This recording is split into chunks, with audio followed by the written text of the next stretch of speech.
which I thought was interesting. Okay, chat, what we have here is the Diablo 1 cinematics. I got the the old school Diablo 1 cinematics. So this one is, these are very new to me because I didn't beat Diablo 1. So the like later ones are new ones to me. So I'll kind of go through. Does anybody know, is this what this fucking sword is? Whose sword is this? Is that, oh, it does look like the Techsmith Redemption, doesn't it? Is this fucking like Aiden's sword or Albrecht's sword or something like that? Master sword? I don't even know whose this is. My sword. Look at these old crunchy graphics. This is some old school graphics.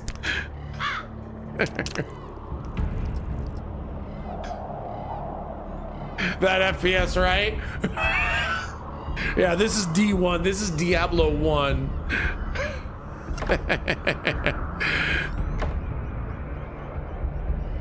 Yeah, I think it's the warrior's sword. That makes a lot of sense to me. That crisp 240p 15 FPS goodness, right?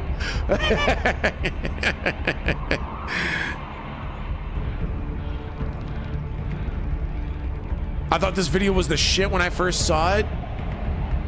Dude, these graphics were awesome back in the day.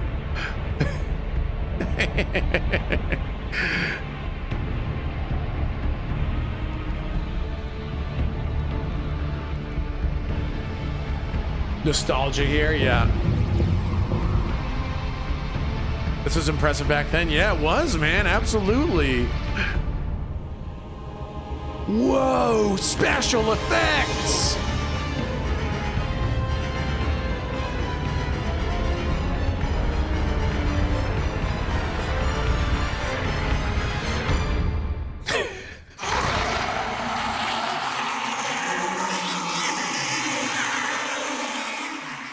Diablo!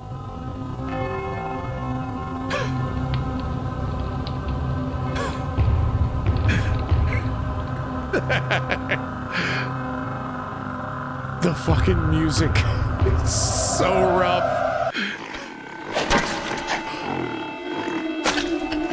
The Butcher!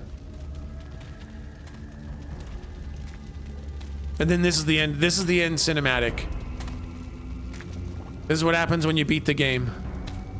There's dead Diablo. That's Albrecht. And this is Aiden the warrior. Spoilers! Takes that gem out.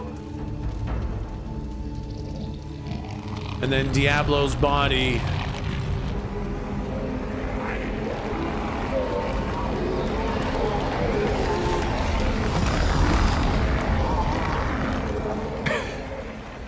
Oh no, it's his brother! Oh no! I've killed my brother. The only thing left to do is wear this!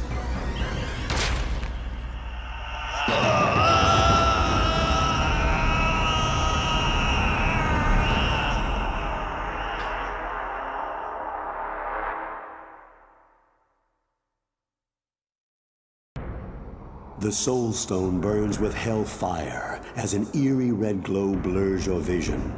Fresh blood flows into your eyes, and you begin to hear the tormented whispers of the damned. You have done what you knew must be done.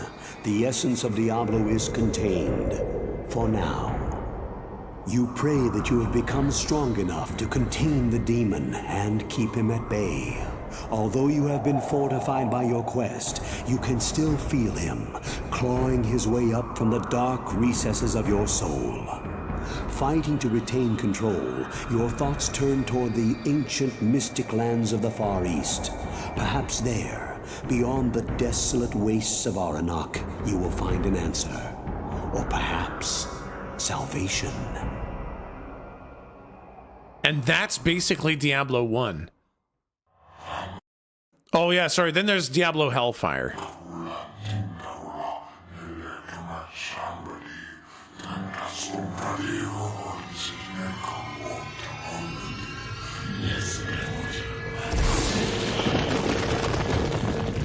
Oh no! Oh my god. Oops! Uh-oh, accidentally summoned hell.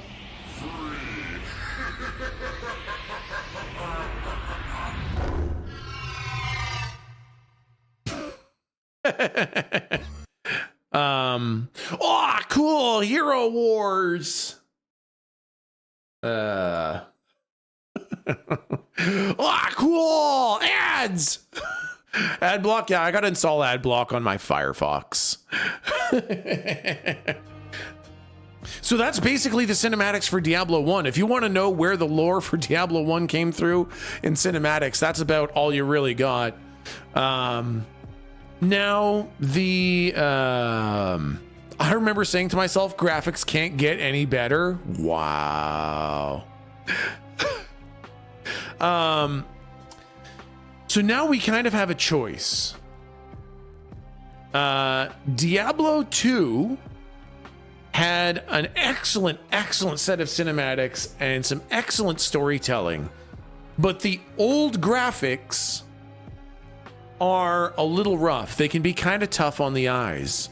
So I have the remastered videos, and they are very, very good.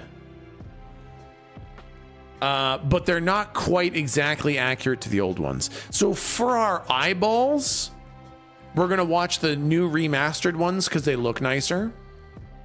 You can just do one original cinematic and then the remastered. Well, here's the thing. I spent yesterday watching all of the lore, and I can tell you that after you see the lore a couple times over, you start to get sick of it. And I don't want people to get sick of it. So I think if we watch one and then also watch it again with shittier graphics, I feel like people might get bored. So what we might do though is we might watch the remastered cinematics because it looks nicer and it's easier to watch, and then we'll probably still have some time later. We can watch the old ones a little later on. You show for like 30 seconds. We'll watch the old ones a little later on. Once you know the story and all that stuff, we'll watch. Well, you know what? Sure. Why don't we look at? Okay, sure. Yeah, I'll grab the. You know what would actually save me a lot of time and effort? If I just kind of queue them up on separate panels. Why don't I do that? Why don't I do this? Boop. Okay. And boop, boop, boop. Okay. Oh, great. I gotta install an ad block on this thing. Worldstone Destruction. I will say that the Worldstone Destruction looks better in the original cinematic. Okay, so we can skip forward on that a little bit. Okay, so that's the old one. That's the new one. That's... Yeah, the Diablo 3 one's a bit long, but we can skip around on it a little bit.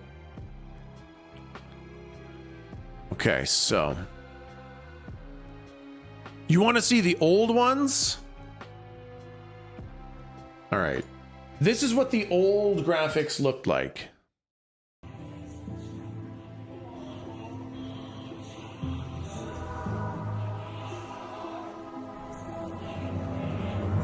Now this I have seen many times. This is some Diablo 2 shit. Look at the graphics quality difference between Diablo 1 and Diablo 2, man. Wildly different.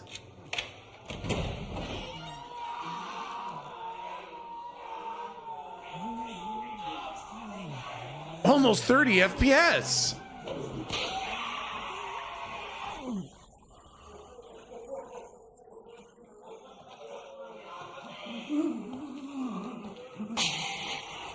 Man, I thought these were the best graphics in the world back then. So, Marius, at last I find you.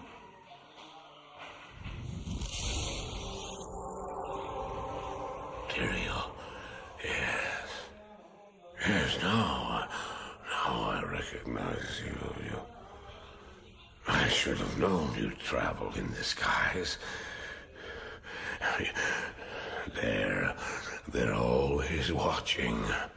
I've been searching for you for a long time, Marius. So that's the original Diablo 2 cinematic. It's a little crunchy, and later on when they get lots of things on screen, it gets pretty fucking hard to see. So let's go to the remastered one. This is, oh, there's ads. Okay, pause for ads.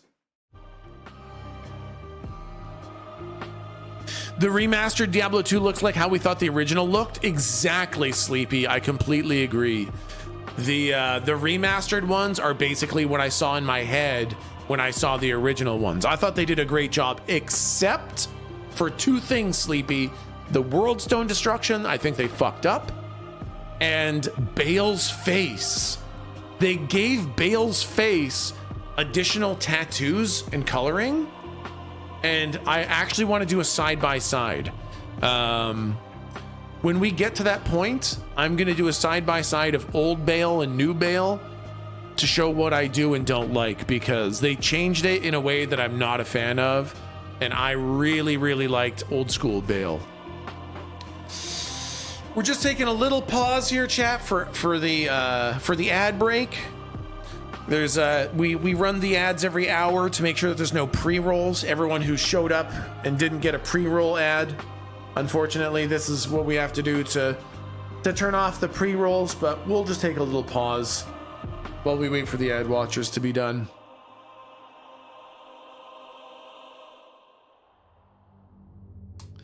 The World Stone Destruction in the remake feels faster. It's faster, but also in the original, he hits it with his sword and the whole stone ripples like liquid. And I really love that concept of a giant rock kind of being liquefied when it gets hit. And in the new one, it kind of like crack, crack, crack, crack, crack, crack, crack, boom. And it's more like a big rock cracking. And I don't like that. I liked it when it got liquefied. Hey, why don't we go over some subs? Not Canon, thank you for the 10 months. Wow, lots of new follows. Oh my God. Wow, thank you guys for all the follows. We're going to be doing a lot of Diablo shit. If you're following for Diablo stuff, we're going to have lots of Diablo. I absolutely love the game series. You are among friends if you like Diablo. Thank you for the follows. That's very fucking cool. Diablo.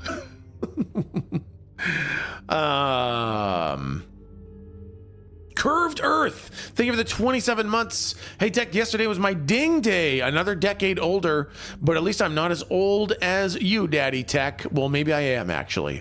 You're as old as me? That's amazing. Hey, happy ding day. Hey, happy ding. Vachi, thank you for the gifted sub to Rome to Dank. Vachi, thank you for the gifted sub to Colton Noman. Brocklederp, thank you for the 30 months. Pauly PK, Pauly, thank you so much for the Prime, man. Thank you so, I'm so excited, man. Burning Skies, thank you for the 4 months. Frey, thank you for the gifted sub to Lucy. Tempestrous, thank you for the 24 months. You're trapped here for all time now. Invectionary, thank you for the Prime for 9 months. Duriel invented Bean Boozle because of the pain. Sounds about right. Amazing Amanda, thank you for the 11 months. Amazing Amanda has a question. Why is Diablo 4 called an ARPG and not an MMORPG? Can't find the answers online. So basically, MMORPG and ARPG are not mutually exclusive. Diablo 4 is both. It's just that because the Diablo series has always been ARPGs, everyone calls it an ARPG, but this is an ARPG that is also an MMORPG. It's both. But everyone just calls it an ARPG because that's what the series has always been. MMORPG, JPG, FPS, yeah. It's an MMORPG. There you go. Randall Bo Bandits, thank you for the 26 months. Five Cats, thank you for the gosh dang bean. Quiet Fires, thank you for the 16 months. Wooden Hooligan, thank you for the 23 months. King Godeth, thank you for the Prime for 5 months. Hey, I had a couple meetings. Can you recap the last couple hours? Yeah, Five Cats, let me recap it for you. Lilith good, Inarius bad. Diablo also bad. Lilith still good. You're caught up. Whoa, Starbrand. Thank you for the 5 gifted subs. Oh my goodness. Thank you very much for that. Sister of Sin BC, thank you for the 16 months. Wow, thank you so much. Mommy good. Mommy good, daddy bad. I know you already read my sub message. What was your response? Tweak, I actually didn't get to it. We're going to get to it on the next ad break. But right now, let's get back into the cinematics, okay? These are the Diablo 2 remastered cinematics. You've been caught up with the lore of Diablo 1. You've seen the cinematics of Diablo 1. You know the lore of Diablo 2. Let's see the cinematics of Diablo 2. These ones are fucking good. God damn, I fucking love the Diablo 2 cinematics. Let's go.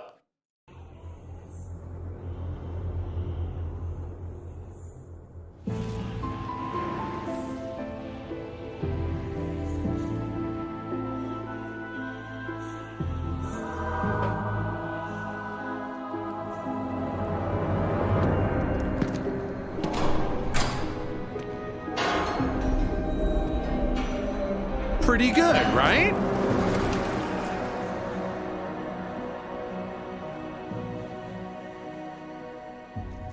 Marius got a facelift.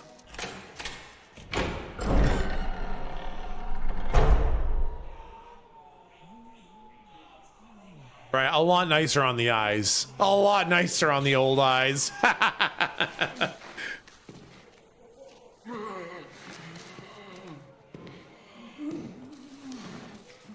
The face of someone who fucked up. It's like we put glasses on. So, Marius, at last I find you. I miss the drool. Oh my God! Are you fucking kidding me? Oh, get the fuck out of here. Tyrael, yes. Yes, now I recognize you. I should have known you'd travel in the skies. They're always watching. I've been searching for you for a long time, Marius. I was rather beginning to think you didn't want to be found. Oh, forgive me, Tyrael, please. It wasn't my fault.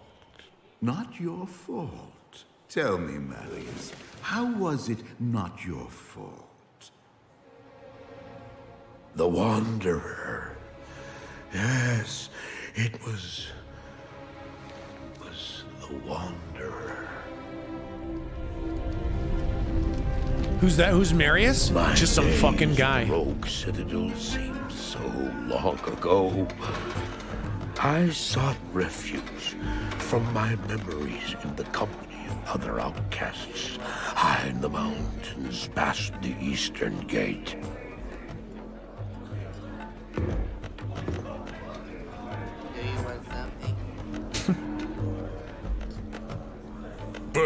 He's too tanked out, man.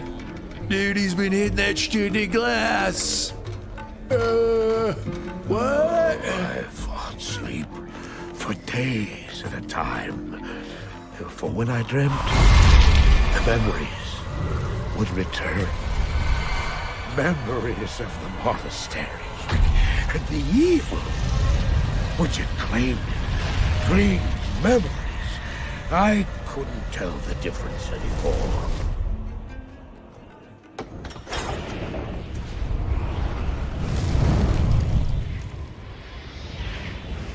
Had the evil from my dreams followed me in my heels? So How that's had he found me here? that's Aiden. How could this broken shell of a man, barely able to carry the weight of his own sword, That's the sword from the first be the cinematic. burning terror which drove me to hide here?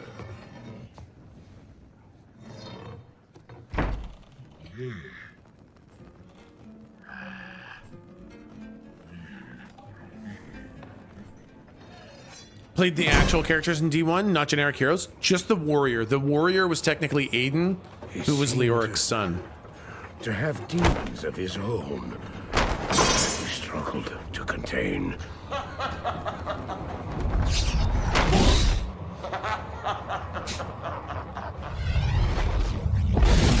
Stop laughing at me!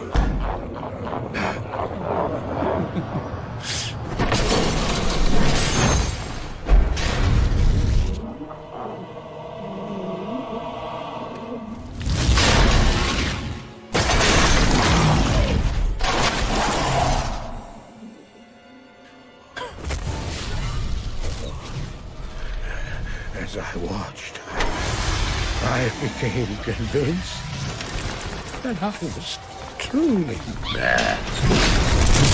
The terror, the destruction, the evil I witnessed. How else could I explain them? Were these the demons from my dream, or were they born within the wonder?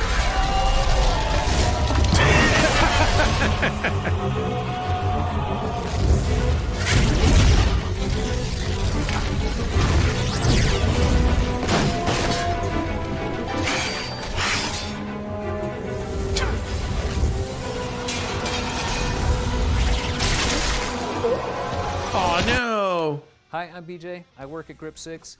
Here are 5. Hi, BJ. So, I never watch YouTube on Firefox. Do you literally get ads every, like, 2 minutes? Is this literally the fucking way that it goes now? Wow. Okay, I'm gonna... How do you install ad block on Firefox? You also do on Chrome without a blocker? Yeah, I just never use Firefox.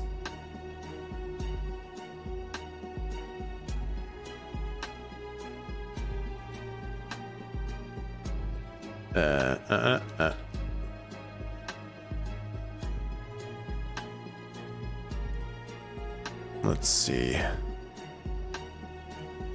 It's painful watching YouTube mobile? Yeah, oh my god.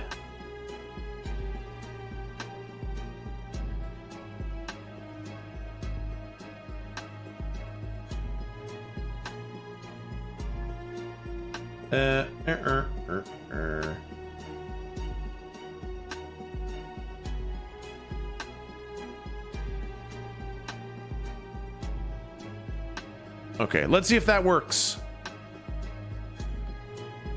There we go. YouTube is pushing its premium service. That's why so many ads. My God. All right. Well, let's see. Let's see if we can get it to work now. I just threw on uBlock. Let's see. Let's try it.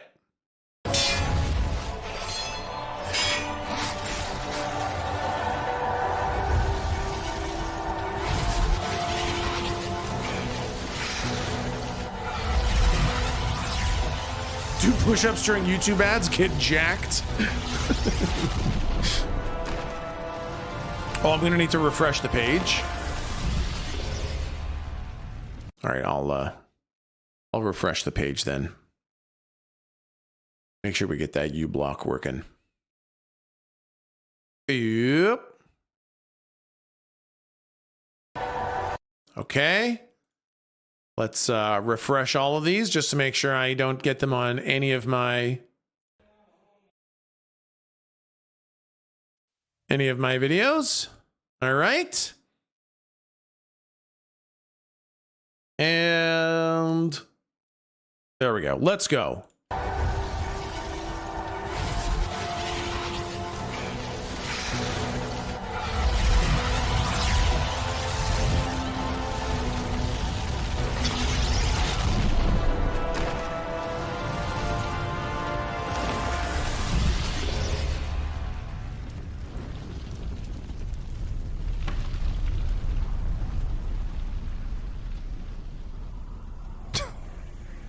Gotta put down that Stunden, man. Fucking seeing way too much shit. Dang stuff, man.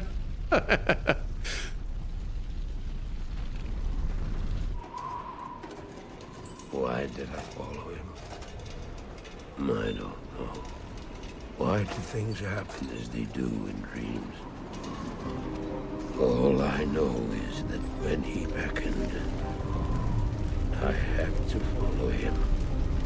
From that moment, we traveled together east. Always into the east.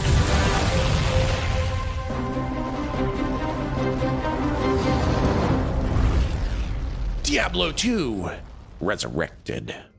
Always into the east.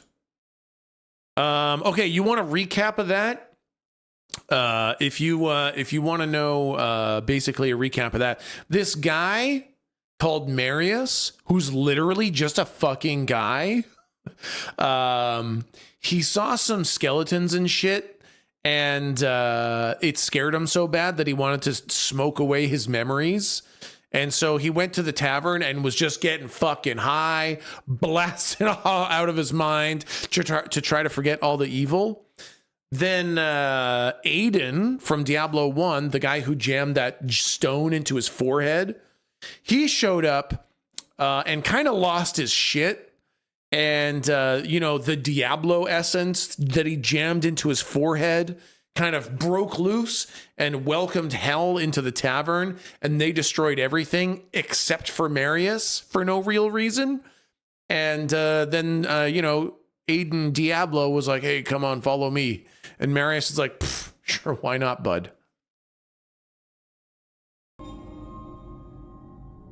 Oh, yeah, okay, so that, now we're on the cinematic for Act 2. So just so you know what happened if you played Act 1 of Diablo, basically, you're like, oh, something evil happened at the monastery. So you go to the monastery, and that's where Endariel is. If you remember from the first lore video, Endariel was the wooden booba lady. She had the big spider legs on her back and the big wooden boobas. You kill her, and you are following the Dark Wanderer into the east, kind of thing.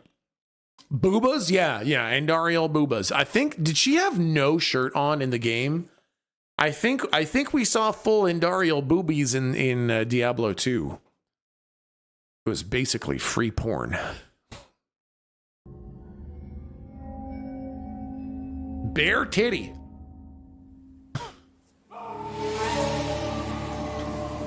We traveled east, over the mountains and into the vast deserts of broken lands. As the days passed, my companion told me of himself, that he had once been a great warrior, and that a dark and secret burden now weighed heavily upon him. We traveled for an eternity across that arid wasteland. How long? I couldn't say. And always, a dark cloud seemed to follow us just over the horizon. Finally, the journey ended. We line. Okay, I gotta tell you about that camel. So we all just saw the camel die, right? And then he kicked the dead camel out of frustration. They made a change from the original to this one. Okay, hold on. Why don't we take a look?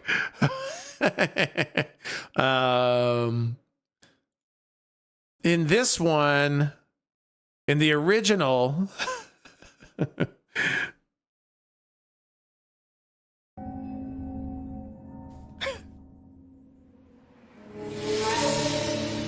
Look at the graphics difference. We traveled east, over the mountains and into the vast deserts of broken lands. As the days passed, my companion told me of himself. My eyes! That he had once been a great warrior. And that a dark and secret burden now weighed heavily upon him. We traveled for an eternity across that arid wasteland. Dead camel, right? I couldn't say. And always Kicks in the camel. The camel's like, ow! In the new one, the camel is completely dead. He kicks a corpse. And this one, the camel's like, ow, bud! So I kind of appreciate that they made sure the camel was dead in the new one, rather than when it fucking jerked up. Ow! So anyways, it's just something I noticed between the two. That isn't funny, you psychopath. It's funny that they thought it was important enough to get rid of it. the last bridge. There below us lay our destination. Can't for the deep camel lore. Lane, with a great sea beyond. We made camp that last night. Perhaps it was the warm desert wind or the sound of the ocean, but for the first time in many weeks, I slept. However, the dreams returned, but these were clearly not my own.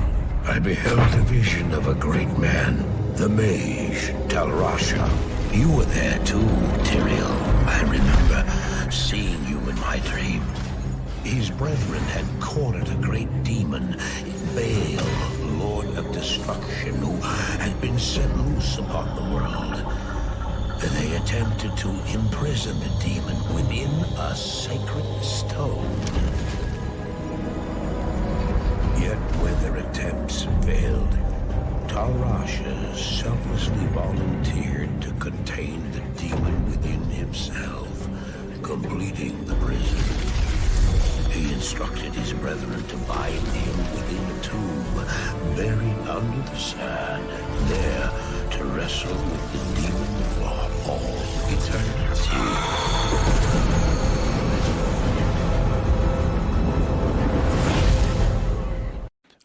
Just another little note. Again, for my D&D campaign, Mar, I love this storyline so much that the character Azar Lat is literally Talrasha spelled backwards. And if you look at the overall story, you'll notice some similarities that I took for Azar and Talrasha.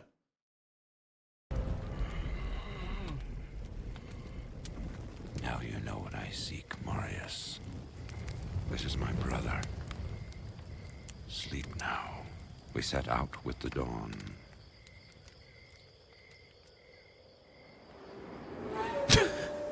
The next morning, we walked over the hill toward Lutgolain.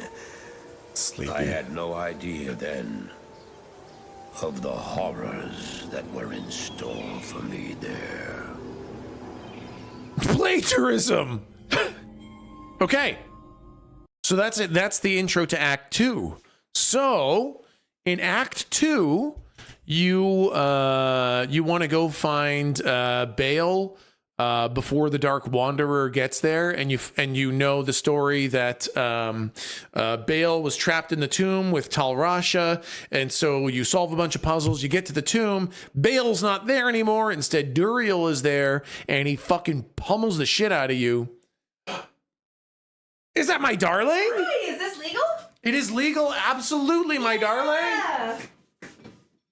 We're just going over all Diablo lore, all forever that has ever existed. Because it's Diablo Day. It's Diablo Day. Oh my gosh. It's the very day. It's also the first day of Pride Month, so it's basically. I was gonna say. Exactly. We got tons of Pride emotes gosh. in the channel. Really? Yeah. Happy Pride, chat. Oh yes. Yeah, Flame gave us a whole bunch of lovely Pride emotes. That's part of it. yeah. Oh. Gauge. Yeah, lots of fantastic Pride.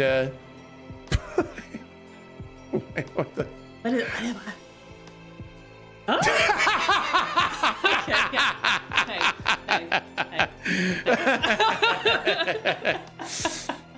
Oh my god, Kay, your hair, you're looking cute. Oh.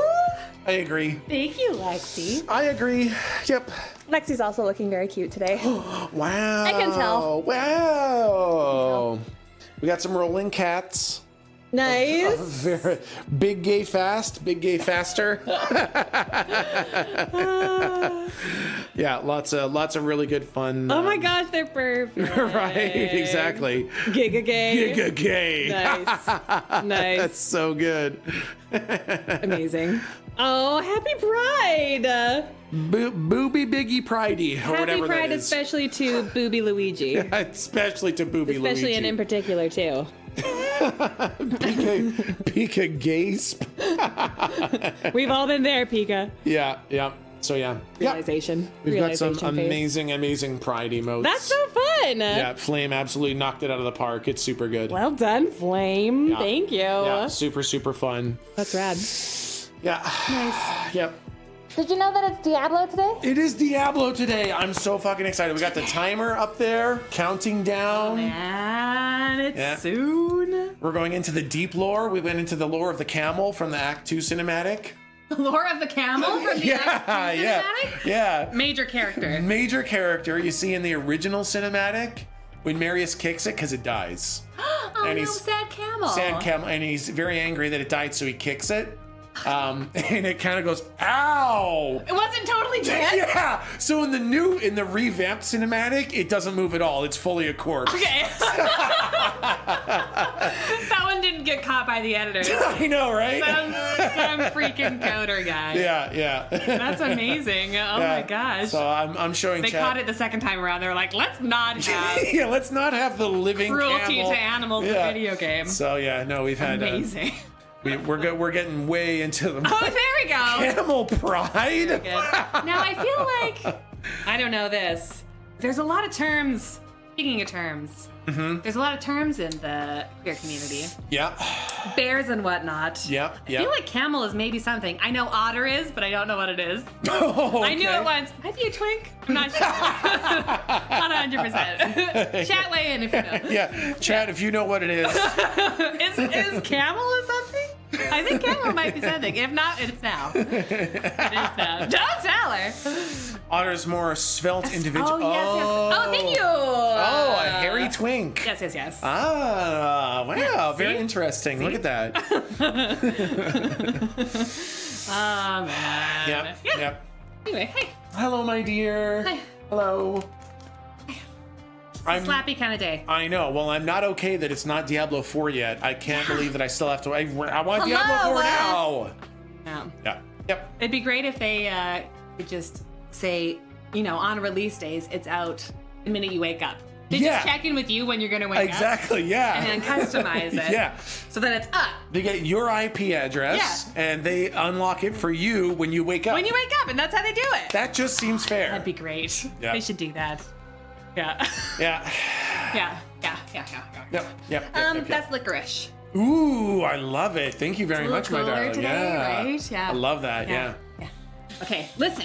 Okay, listen. This has been enough non-Diablo talk, That's true. frankly. Yeah, that's We're true. on Diablo lockdown. Diablo lockdown. That is it. Yeah. Okay. Yeah. You're doing Act 3 now? Yep. Gonna go into Act 3 discussion? We're gonna watch the Act 3 cinematic. Probably only need one hand. I probably only need one hand. I don't think. I can. You're good. I think. I got Yeah, no, this. that's good. See? You got Yep. it. You got it. You got it. You got And it. See, no problem. see, only needed one hand. No problem. It's fine. Only talk about Diablo. Only Diablo. Only Diablo.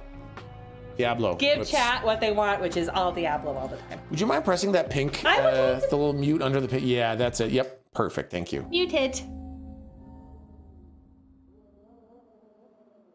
My companion drew in the dank, cold air of the tomb. Do you want to push that blue one up a bit? Seemed to Yeah. Yeah. strengthen him. Yeah. Perfect. Yeah. Excellent. Thank you. I stood in the doorway between light and dark. What was left of my sanity implored me not to enter. But that voice was just a whisper now. As we worked our way down, deeper and deeper into the crypt, I began to see a change in my companion. He seemed to be gaining strength. I could hardly see in the gloom, but my companion seemed to know the way. We came at last to a great hall.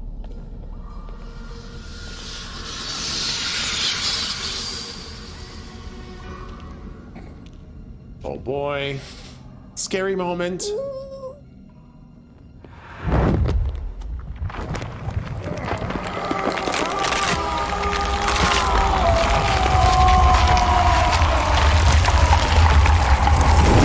So bad for you. Yeah, I know, right? That's not great. Uh-oh. I realized my companion hadn't been gaining strength. He had been losing what was left of his humanity.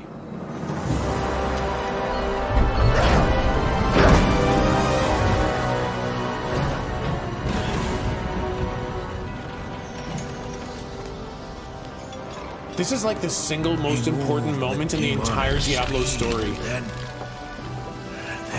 you appeared. Stop!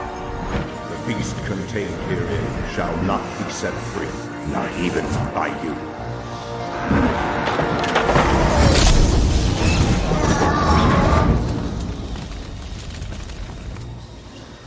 Other than the universe being created, this is basically the most important thing that happens in the entire story.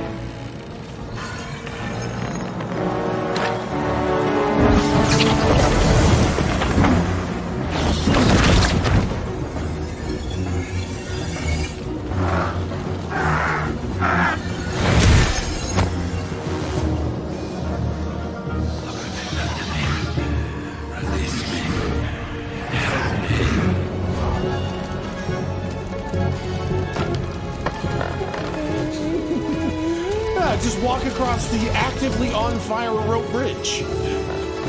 No problem. Please hurry.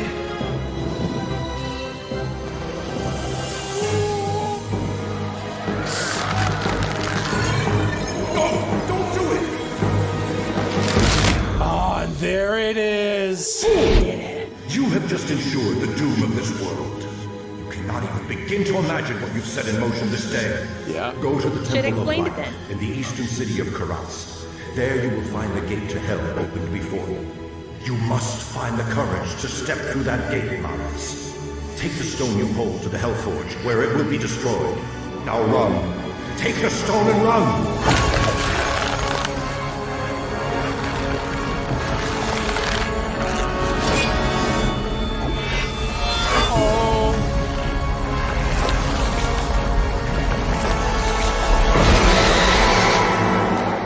What choice did I have? I ran. I ran, man. It's just some random dude. Yes. Marius my is literally goodness. just some random guy. I'm not even supposed to be here today. Yeah. Literally, yeah. Wow. That's the biggest, I think that's the biggest moment in the entire Diablo story. Jeez. Yeah. Everything could have been avoided if it wasn't for poor Marius. So the thing that was happening there. Help that guy. Yeah. Well, yeah, so that's Baal. And he was trapped. He was trapped inside the body of Tal Rasha. Okay. And so Baal was kind of projecting Tal Rasha's vision out. So Marius thought he was saving Tal Rasha. Yeah, he just got tricked by one of the Lords of Hell, man. Classic demon behavior, tricking people. Right? Yep. Exactly. Oh, I hope Marius doesn't feel too bad. Probably really beating himself up about that No, one. he feels pretty bad. He feels pretty bad. He feels pretty bad. Yeah. Well, yeah, you know, we all make mistakes. Yeah. So. Also, another little thing is when Tyrael was fighting with Diablo there. Yeah. He like swings his sword and Diablo rolls out of the way and he hits the ground. In the original cinematic, he just hits him and his sword bounces off the guy. Whoa! But they And were like, actually, no. Yeah, because literally, like his sword is Eldruin, which is like it can cut through anything, and including demons and Diablo. Yeah, so they're like, well, whoops. power scale wise, I guess. Yeah. Oops, if he hit him, it would have gone right through him. So okay, in the new version, he misses. Yeah. Oh, Butterfingers, Tyrael. Old Butterfingers Tyrael. That's what they man. call him, yeah. Miss Diablo dropped his sword. It's just all going really badly for everybody. Everyone called him the Archangel of Butterfingers. Yeah, he didn't like that. He hated hated that, man. No, Yeah. he did not like it. Oh my gosh. Oh, Yeah. that's so great. Yep. Okay. Okay, my dear. Okay, man. Thank you for tea, my darling. Oh, no problem. Thank you for a little break. No problem, my dear. No problem. No problem. Okay. All right. I love you so much. I love you so much. I also love chat very much. Wow. Happy Diablo. Happy Pride. Happy Diablo, happy Pride. Okay, goodbye. Okay, goodbye. Okay, goodbye. Okay, goodbye. All right, goodbye. Okay, goodbye. Okay, yeah. Okay, goodbye. I love you, mister. I love you, my darling.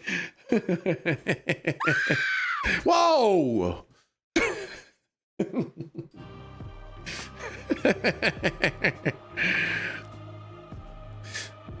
TX Kicker, thank you for the 15 months. So yeah, that I think is one of the biggest moments in Diablo history. When Marius takes Baal's Soulstone out, that throws everything into complete fucking disarray. So I think that's very interesting that Diablo wanted Marius to follow him. Marius couldn't say no, and it was Marius that kind of had the whole fucking thing happen the way it happened. That's why he was left alive. Exactly, VB Green. I think this was all part of Diablo's machinations. Very fucking cool. All right, I'm going to sit back down. I'm going to sit back down so we can keep going. So that's basically Act 2. And that's when you get that cinematic. Oops. You know, that's why Baal isn't there when you go there, is because Diablo and Marius released him. Who did he release? The tentacle guy? One of the demons? Yes. So the guy that he released is Baal, the Lord of Destruction. He's the tentacle guy. Okay, let's go. Next one.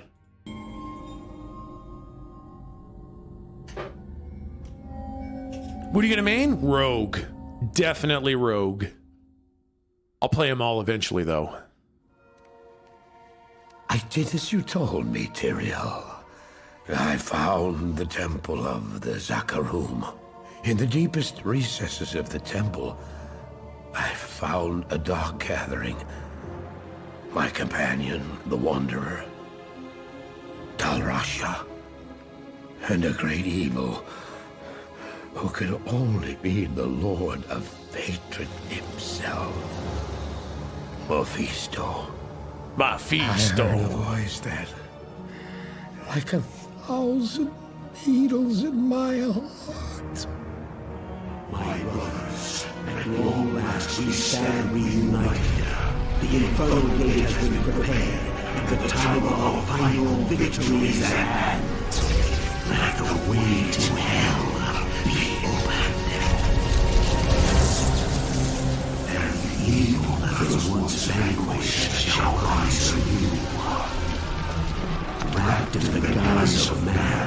shall he walk amongst the innocent, and terror shall consume they that dwell upon the earth.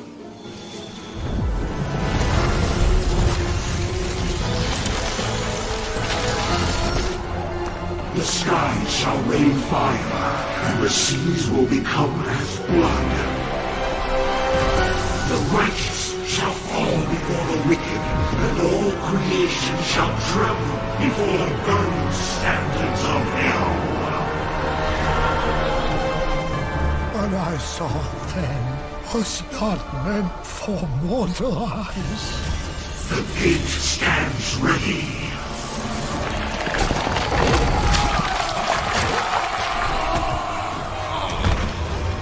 Ew. Now, my young brother, the time has come to assume your true form.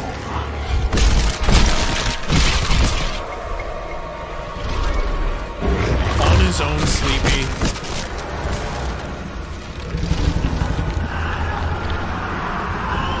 Arise, Diablo, Lord of Terror. They said it. He said the name.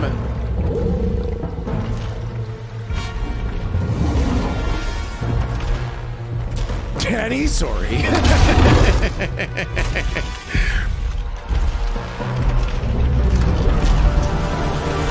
You are the harbinger of our return, Diablo. Send forth your terror into hell.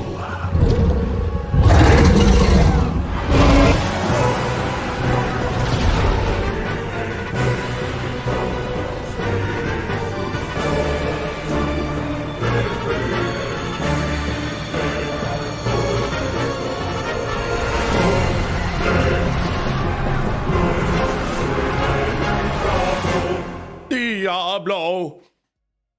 So yeah, Marius is supposed to run through the portal. Yeah, basically the plan was by Tyrael the Mastermind for Marius, the literal nobody, holding the soul of the Lord of Destruction, to run past two Lords of Hell, up the pile of bones, into the portal of hell. Yes, that was the plan. It didn't work out. Didn't work out great. Perfect plan. The old traumatized drug addict. Exactly. They said, yeah, just fucking go. You go into hell. Yeah. Oh yeah. And then he had to defeat the Hellforge Smith to get the hammer and then smash the stone deep in the bowels of hell. Perfect. Sounds like a solid plan. DBF, Marius made it farther than anyone thought. True. I mean, who would have thought Marius would have found his way there, right? Good morning, Pocket Gnome. Okay, War, you make a good point. It wasn't a plan, it was an act of desperation. That's true. I guess this wasn't like some fully thought out, fully planned plan. Is more of like well, I guess we gotta do this now. Well, you pulled the shard out, so you gotta go to hell now. Yeah. Surprised Marius didn't get lost in the Flayer jungle? Yeah, I am also shocked that Marius didn't get lost in the Flayer jungle, or like Travancore with the whole with the council there and everything. I'm not sure how he made it, but I guess he's a very sneaky man. He made that stupid flail, right? Did he make Kaleem's will and then fucking put the pieces back? He could have just left the door open for us, man. Whoa! So yeah, in Act 3, basically all you really do is make your way through a jungle, through Kurast, through Travancore, and then go find Mephisto and kill him. But it is crazy, in Act 3 you do kill Mephisto, who stayed back to guard the portal, which is neat. To be fair, Marius is so insignificant when you remember he's traveling with Diablo. I know, right? Exactly. So yeah, that's the Act 3 cinematic. All right, next one, let's go see. I hope you guys are enjoying these cinematics. I fucking love this shit. The Diablo story is so much fun.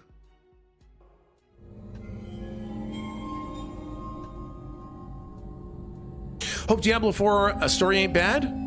I think it's going to be good. I'm very excited. I think they're going to have a great story. I heard later that he was defeated.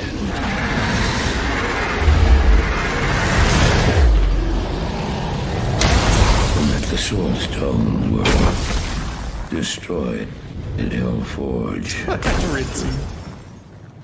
All except one.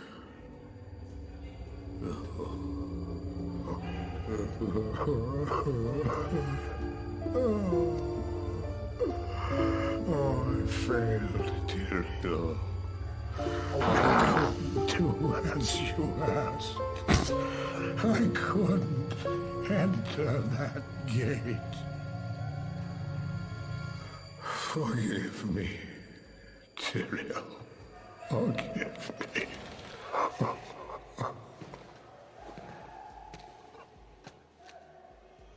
Marius, give me the stone, and all is forgiven.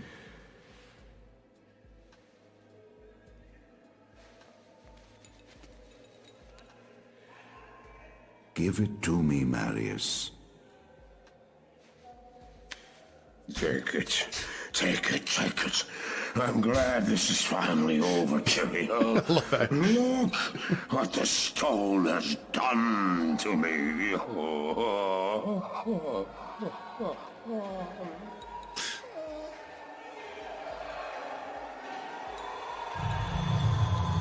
You haven't failed, old man. You've done exactly as you were meant to do. However, I am not the Archangel Tyrael. Uh-oh. Well, no.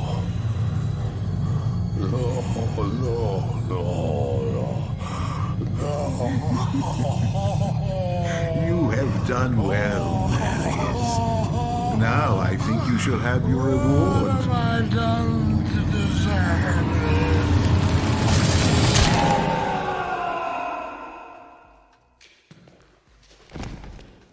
And then he fucking died.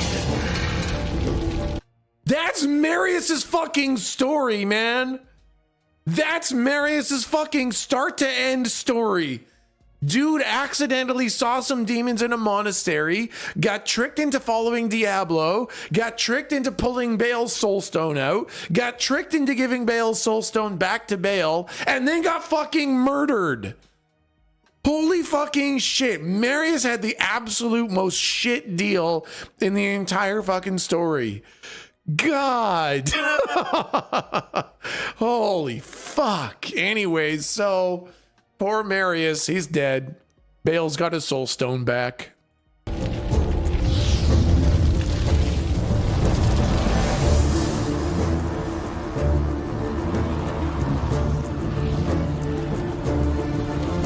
Oh, are those bugs? They made those rats in the old one. In the old cinematics, those are all rats running along the floor. They are rats? Those look like beetles to me. They even make rat sounds.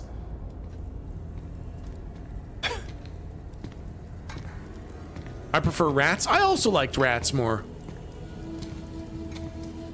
So this is the start. So basically,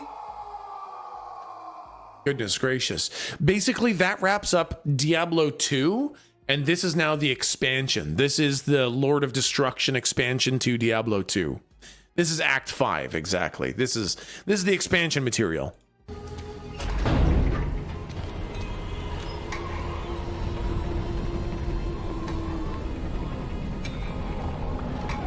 Why couldn't Baal take the soulstone from him? I think he could have, Randall. I think he was just on a power trip because he's a piece of shit. Yeah, just literally fucking with him. I think he could have easily, and he was just being a piece of shit because he's a fucking Lord of Hell.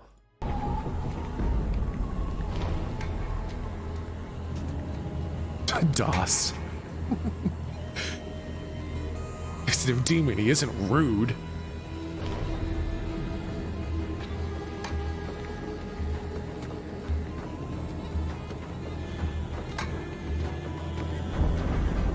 Sescheron. The gates of Sescheron.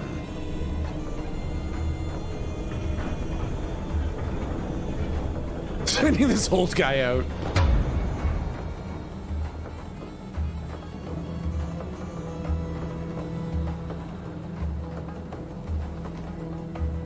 Who is that out there?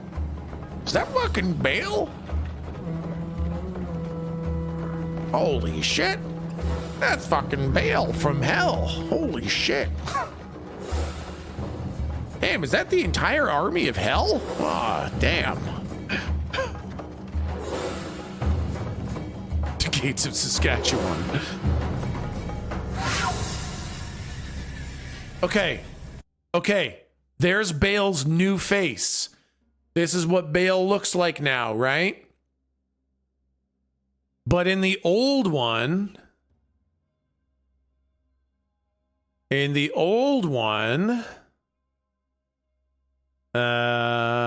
is it? Here, let's just watch. This is that scene in the old one. Your glasses have now come off, Chad. You misplaced your glasses and you're watching the same scene again without your glasses.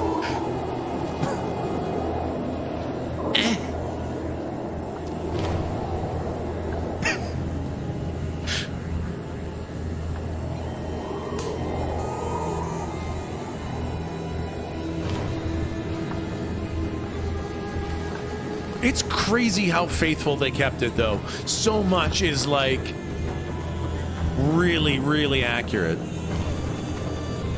Like, look at these shots. This is the original cinematic, and it looks so similar to the remastered one. They really kept it.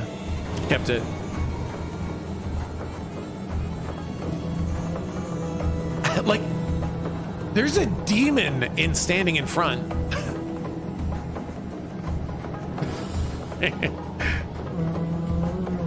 Look at, is that Bale? No, literally, is that him? I can't see him. Who is that out there? I need more pixels.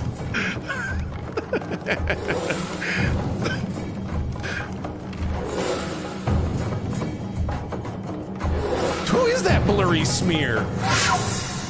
So yeah, that's what old Bale looked like, right? Look at that shit.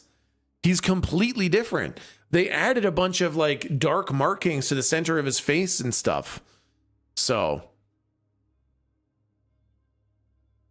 this is right. Look at the difference between these guys. Look at all the extra stuff on his face. And I'm not going to lie, I kind of prefer old Bale. New Bale looks great, but I kind of prefer old Bale. Someone looks like he has teeth on top of his forehead. Yeah, those fucking spikes up there. Yeah, no, it's pretty upsetting for sure. But yeah, I like the old one a little bit more. Maybe he also did a makeup stream like you did. Ah, maybe that's it. But anyways, that's my one thing. I liked old Bale, but new Bale is also good.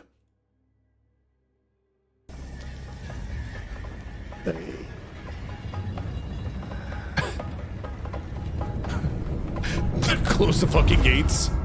You're on your own, bud. Good luck. Don't let him blow us all up, okay? Yeah, Audrey Rogue, yep. Door lock sound. 50 door lock sounds. Hail. The gates of Sescheron have stood for eons beyond remembrance, and you shall not breach them now. Remove your foul demons from our lands. We stand on the side of light. You shall not be allowed to reach Mount Ariat, and that which you seek will not be yours. Enough! Enough!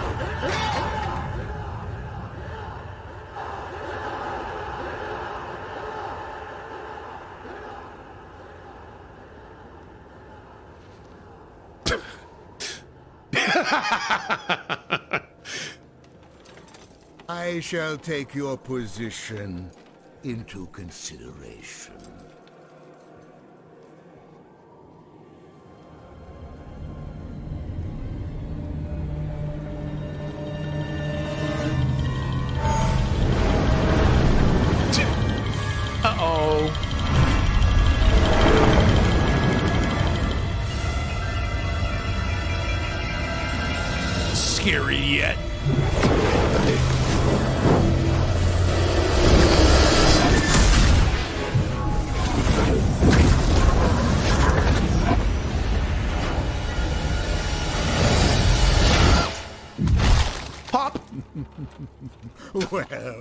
It seems your terms are not acceptable.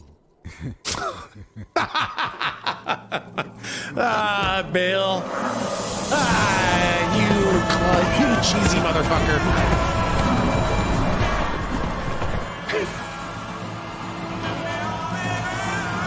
Love Bale's sassy ass, right?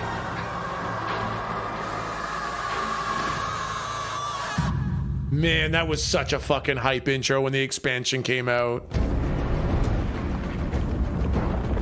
Okay.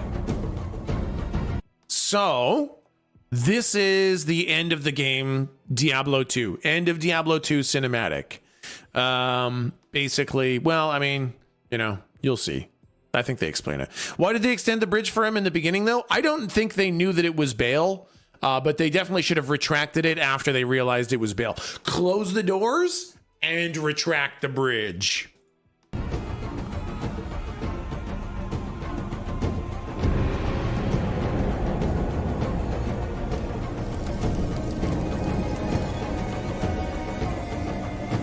Okay, so I'll catch you guys up on what's happening here. I know the music is super good. This is a super fun part. So basically, you know, you find out that Bale wants the World Stone and you're trying to race him there. By the time you get there, Bale has already destroyed, or not destroyed, Bale has already corrupted the World Stone.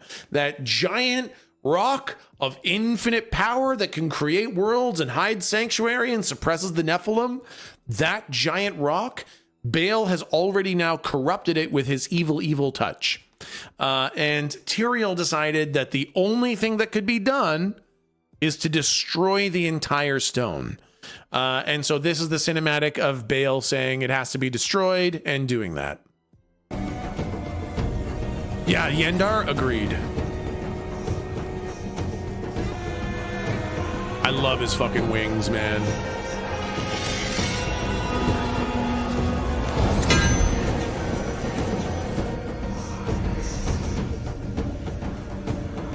Fucking cool ass angel wings.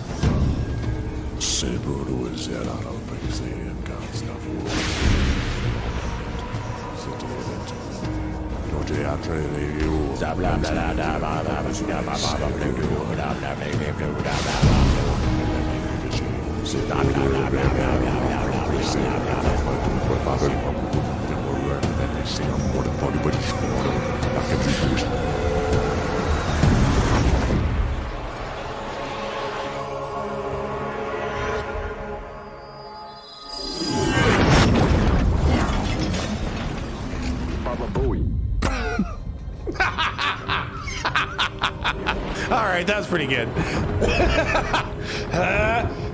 Baba Booey.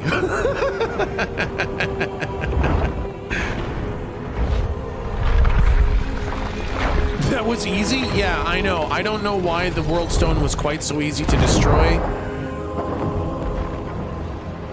Looks fucking cool as shit, though.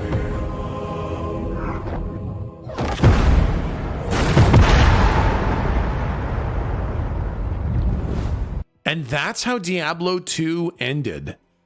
That was the full ending of Diablo 2. Now, what I kind of want to watch is that final cinematic. With the Diablo 2 graphics. The OG graphics. Is this it? Yeah. This cinematic is so good on the original. Like, you want to talk about old school graphics? Check this shit out.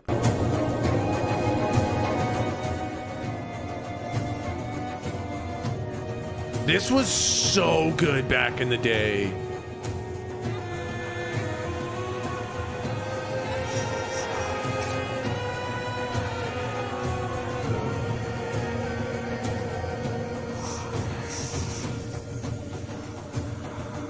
I love old Tyrael wings.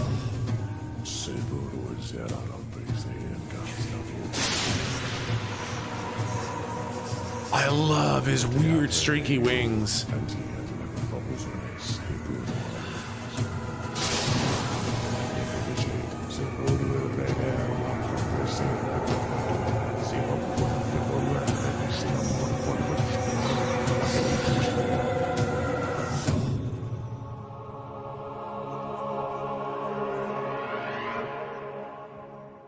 this explosion. I love that ripple. Look at that. That's so good.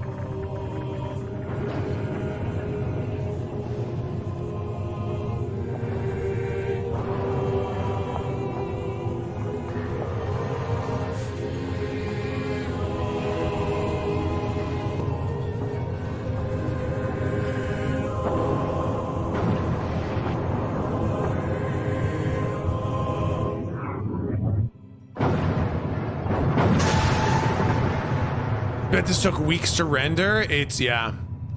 So yeah, that's the end of Diablo 2. If Blizzard knows how to do one thing well, it's make cinematics, right? It's so good. So good. I fucking love that. Just looks like wood splinters. I kind of like that aesthetic. I'm a fan of it. How long do you think it took Tyrael to find his sword and all this time? I know that he must have lost his sword for a good long time. Yeah, so that's the end of Diablo 2, where the World Stone gets destroyed. And that is a huge deal, right? Like, that's with the World Stone destroyed, Sanctuary is exposed to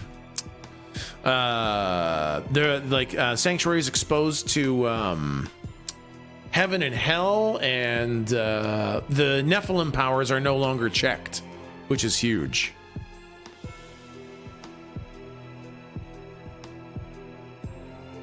It shattered with the stone, did it not? I don't think it did, actually. I think in Diablo 3 you actually rebuild his sword Eldruin, I believe. What blows my mind is, how does the hero know to throw the sword? I would end up dying because I wouldn't know the right thing to do was. Well, to be fair, that's actually not the hero. The hero had no idea what to do, and the hero basically just ran away. Okay, we'll stop for ads. We'll take a pause for ad break. No more video until ads are done. But yeah, it's Tyrael that did it. And Tyrael honestly also didn't know if that was the right thing to do. He thought it was the only solution left to him. Is that sword gonna be on your tattoo sleeve? Yeah, fucking Eldruin. You're goddamn right Eldruin's gonna be on the fucking sword arm tattoo.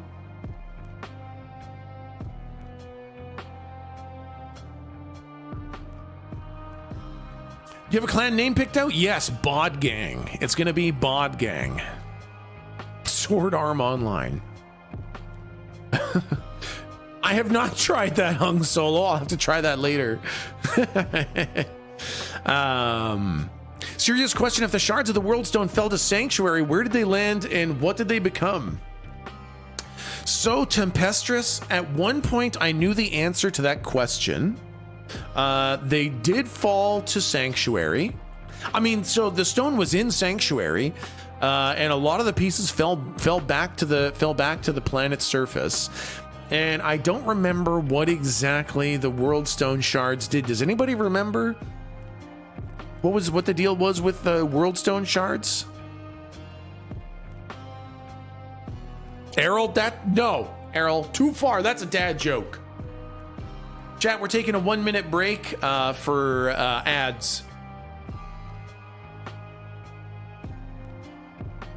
Sword's blade will have Baba Booey as an engraving. The shards are the whole story of Diablo Immortal. That's right. That's what it was. They were the story of Diablo Immortal. What does a clan allow you to do in D4? Talk to community members more easily. Yeah.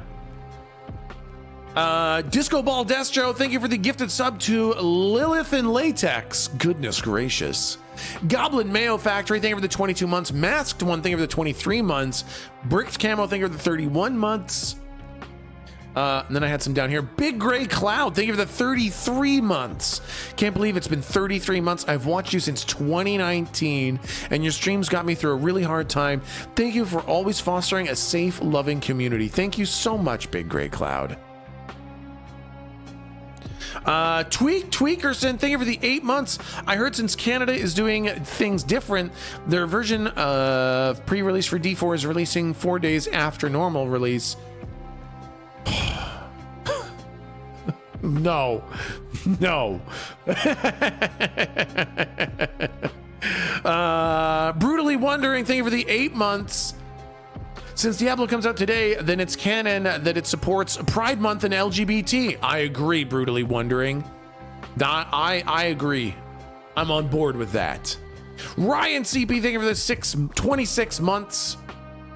TX, thank you for the 7 months. Ridzy, thank you for the 38 months. I'll show you 38 months. Pants grab? JV527, thank you for the 11 months. Thank you so much. And guys, thank you for all the follows. Holy shit, thank you for all the follows.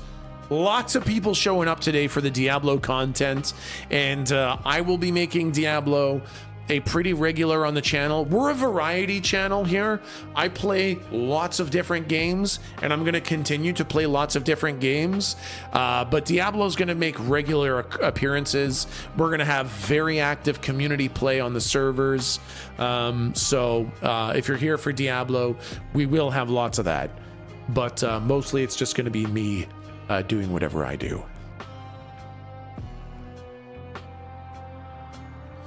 Welcome in, Diablo fans. Exactly.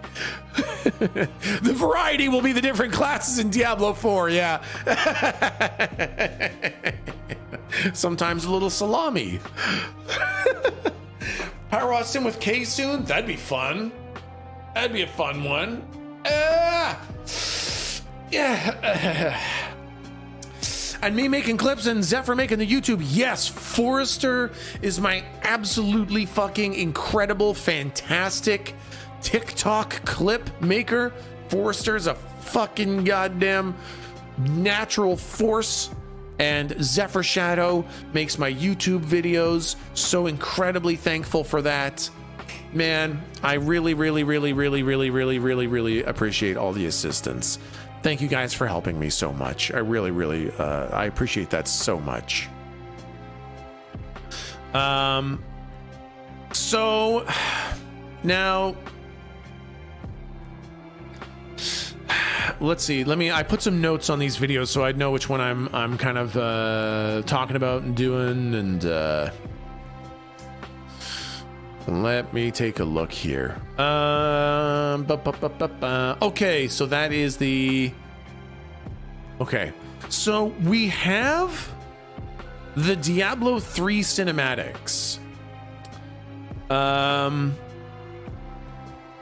Now, they've done something interesting with this. What they did for Diablo 3 was they played every single class's intro. So you get the intro many times. But the thing is each character has their own story for doing it. And I've been really torn on, do we play this version with all their intros, or do we skip around and not play every single intro? Because it does get a little bit tedious seeing the same intro from a bunch of different perspectives. But the thing is for what they do is every act, go big or go home, do all. All right, let's fucking do it. Let's just fucking do it. Let's just watch it. Honestly, easiest way is to just watch it. So let's just watch it. All you need is Monk. All you need is Wizard, man. Wizard has the best story. Okay, let's just go. We've now watched Diablo 1 and Diablo 2. Let's check out the Diablo 3 shit. You can't kill me. I have plot armor. At the end of days, the first sign shall appear in the heavens. Justice shall fall upon the world of men. The armies of light and shadow will clash across the fields of eternity. Ooh, actually, okay, wait, hold on. I know I just blue balled you guys real bad. But I forgot. There's actually one video we need to see before that. They released a little like anime cartoon thing. And And it's super fun. It's really short. It's just 6 minutes, but I want us to watch that because it's just a neat little bit of lore before we get into this. It's important for you guys to know this aspect of the angels. Okay. All right. Wow, mental pain. Wow, you're into edging. Okay, well, some people are into that then. So this is a little anime cartoon that they made before Diablo 3. And this, yes, exactly, Frostbolt. I think this video is important to know what happens in Diablo 4. I think this information is going to be big in Diablo 4, so enjoy the little cartoon. Hello?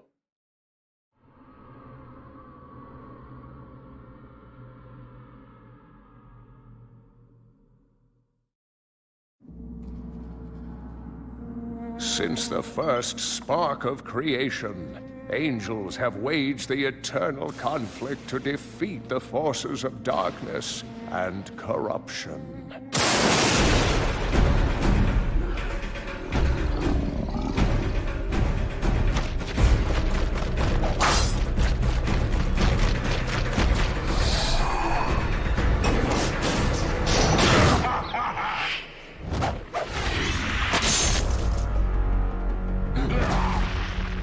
Led by the Angira's council, their unity made them an indomitable force for light and righteousness.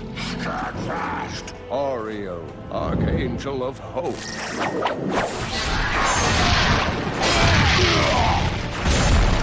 Oriel's so fucking cool. Malthael, Archangel of Wisdom. Ethereal, Archangel of Fate.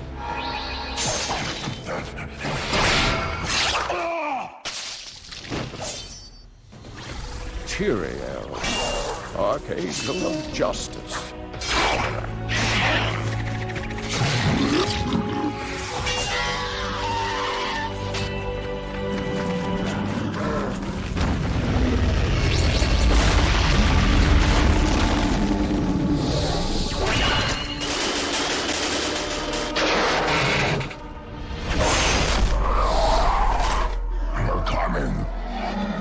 And Imperious, the Archangel of Valor. Love the animation style, right?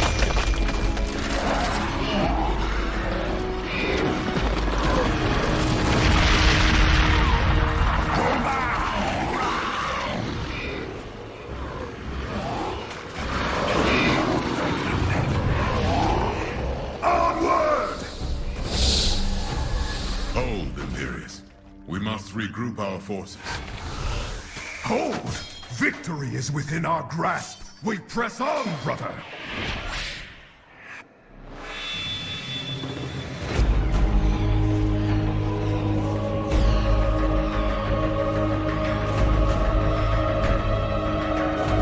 Imperious.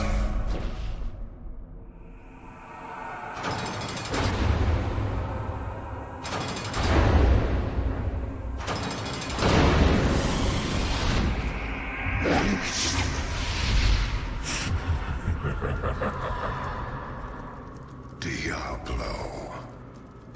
Are you prepared to face me alone, Imperious?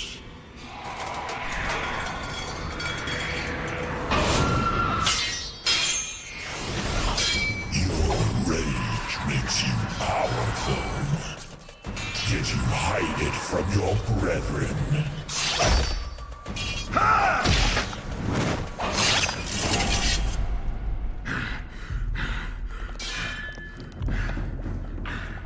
Perhaps you fear them seeing you for what you truly are. I fear nothing!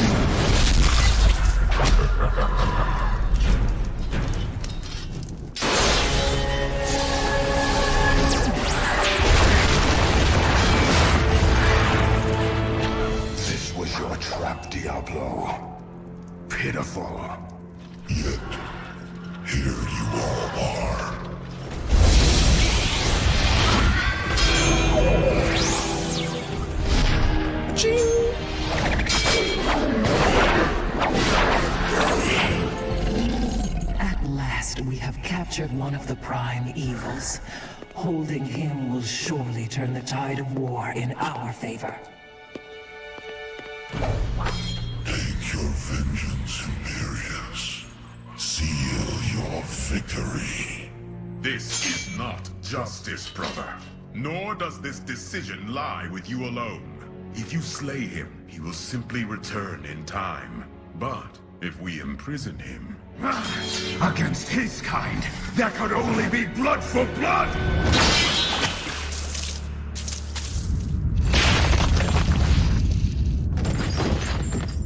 Sacrilege. So much for your unity. The trap, at last, is sprung.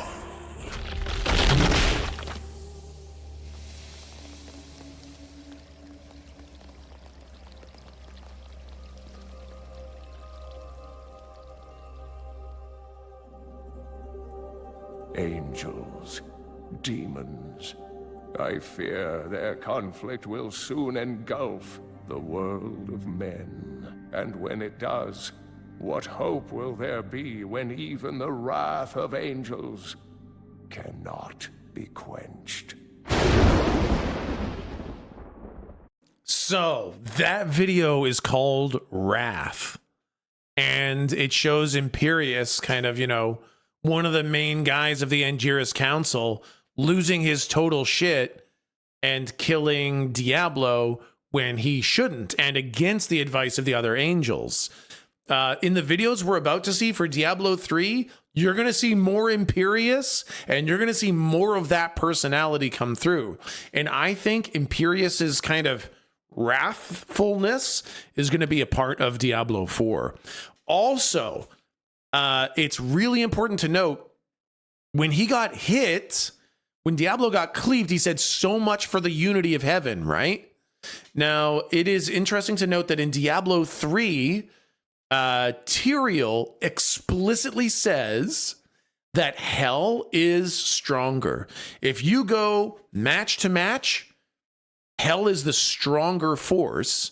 And the only reason that they constantly lose in the eternal conflict is because they're evil.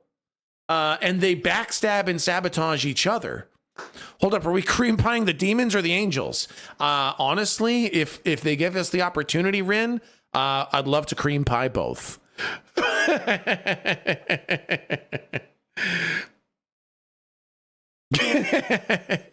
But yeah, so the only reason that hell can't win is because they backstab and sabotage each other. And the only reason that heaven is as strong as it is because of the unity of the angels, the unity of thought. And so that's why that was Diablo's trap. Because if he can break the unity of heaven, then they will not be able to withstand hell. So that's why that's what that trap was. And that's why I wanted to show that, because Imperius is kind of a giant asshole, and it's important to know that. Guys, a cream pie is a hug. What the fuck are you talking about? Yeah, guys, I'm talking about a hug. It's just group cream pies all around. Come on now, nothing weird. Okay, so anyways, that's a little anime cartoon, and now we'll go ahead and watch the Diablo 3 cinematics. Okay, let's go. Upon the world of men, the armies of light and shadow will clash across the fields of eternity.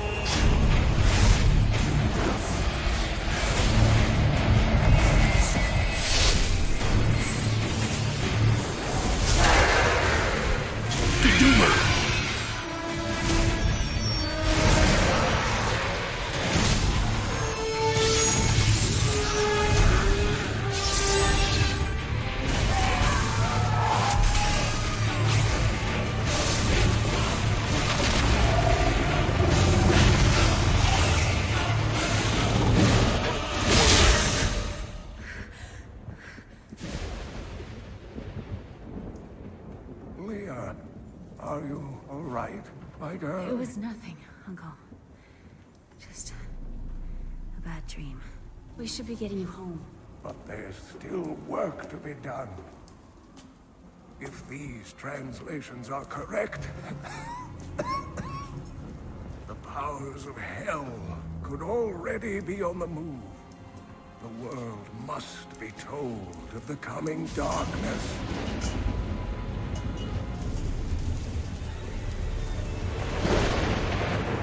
You do believe me, don't you, Leah?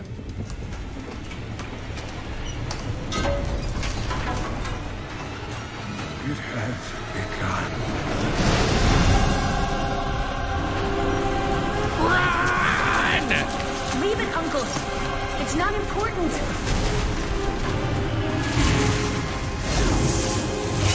Mortal Kombat!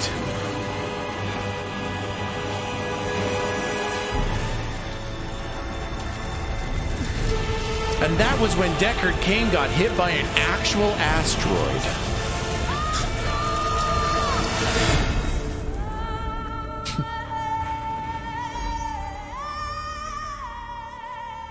Trying to get on that Witcher 3 train.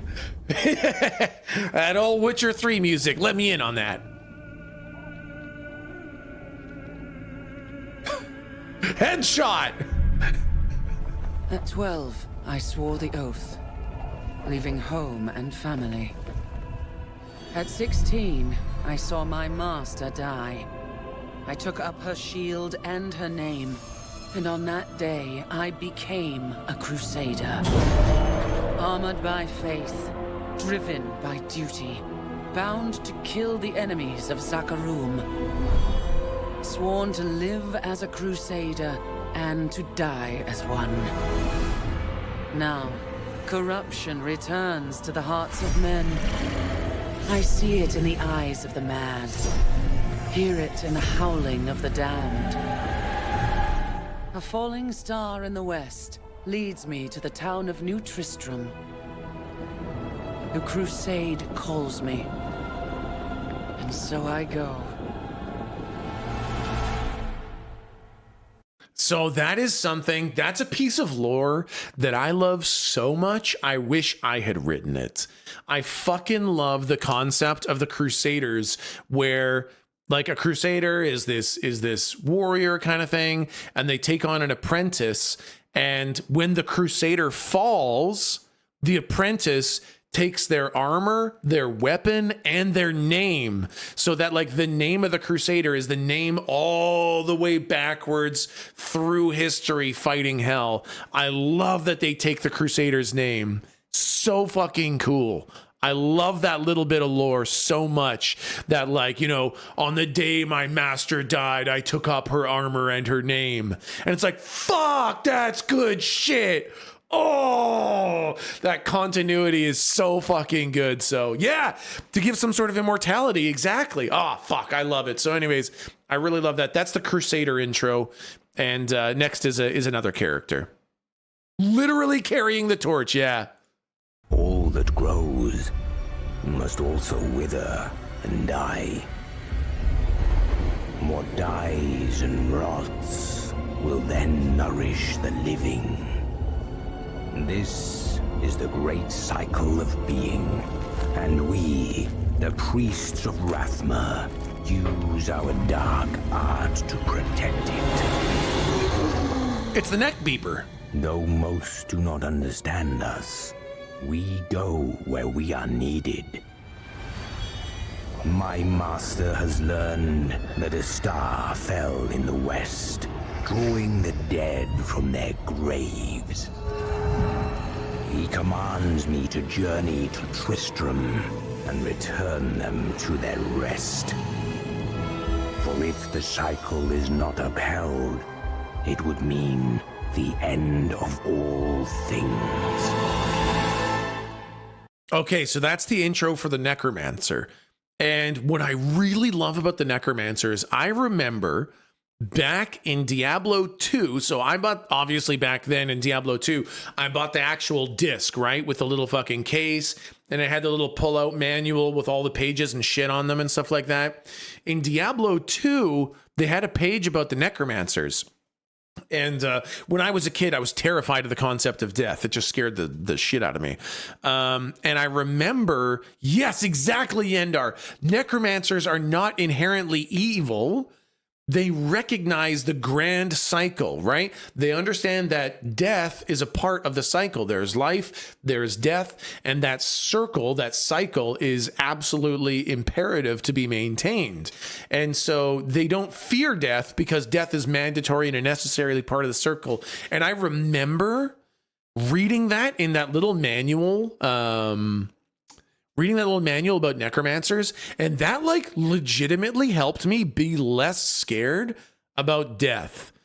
The fucking Diablo 2 lore manual about necromancers literally helped me not fear death as much, which I thought was really fucking neat. So I really like that. That's such a central focus to the character in Diablo 3 as well. Super neat.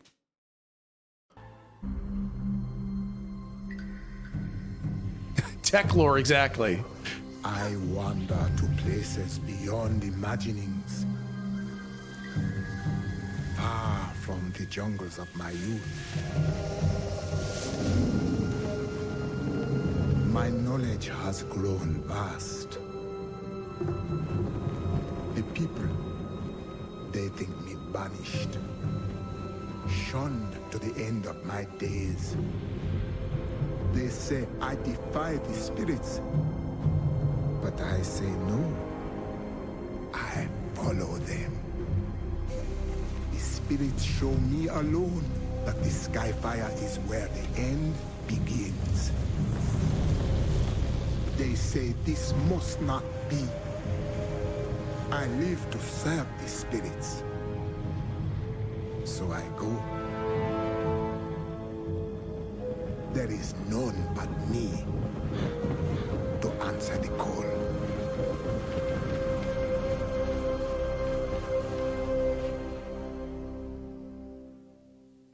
So witch doctors are super neat. Unfortunately, I played so much Diablo 2 that when they announced Diablo 3 and they had no necromancer and they had the witch doctor, I was like, I want my necromancer back. I hate the witch doctor. I refuse to play this stupid class. I want my necromancer. And so I never played the fucking witch doctor. And fucking I fucked myself out of an amazing class. Witch doctors are cool as shit. They're so much fun, but I was being such a little fucking sour kid. I want my necromancer back. I fucking didn't even play witch doctor. And I missed out on so much super fun shit. I can hear it. Yeah, exactly. Right. Maybe you should play Witch Doctor D3 after you get D4 out of your veins. Oh no, I've got 500 plus hours in every class now. I have played the shit out of Diablo 3 in every single way humanly imaginable, but I didn't play Witch Doctor until after they released Necromancer. It was like they finally gave us, they're like, okay, fine, here's your Necromancer. And I was like, good, I want to play my Necromancer so I don't have to play your stupid Witch Doctor. And then I maxed out my Necromancer and played Witch Doctor. I was like, oh fuck, this is actually a really fucking cool class. God damn, they made this their own fucking class and it's super good and super fun. I don't know why I didn't just fucking give it a chance.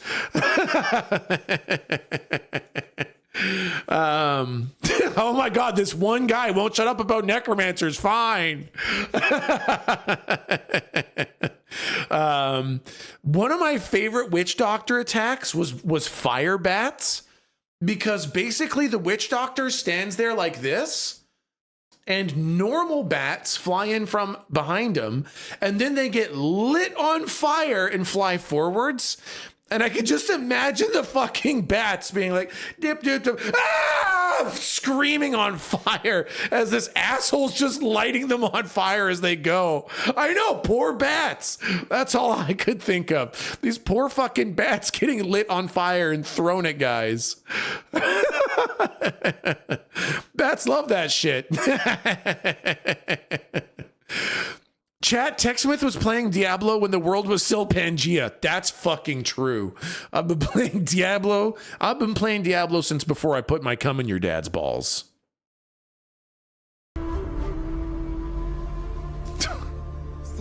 youth, I have been told that I was special.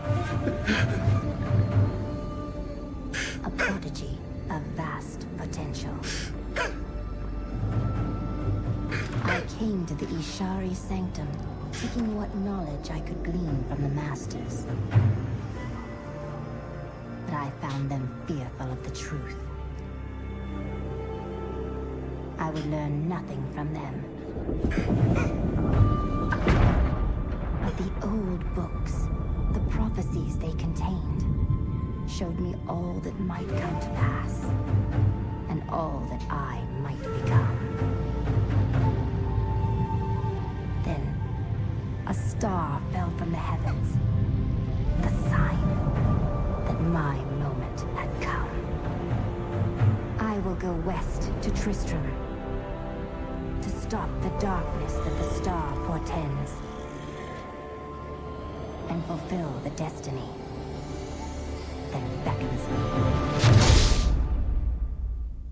So that's the wizard, and like the wizard has like the coolest and kind of almost most underwhelming story, because literally they read the book on Destiny and they're like, oh, I win. Oh, look at that. And then I kill Diablo, and it's like, so the wizard is literally just playing out the book they read because it says that they kill Diablo. But I like that lore.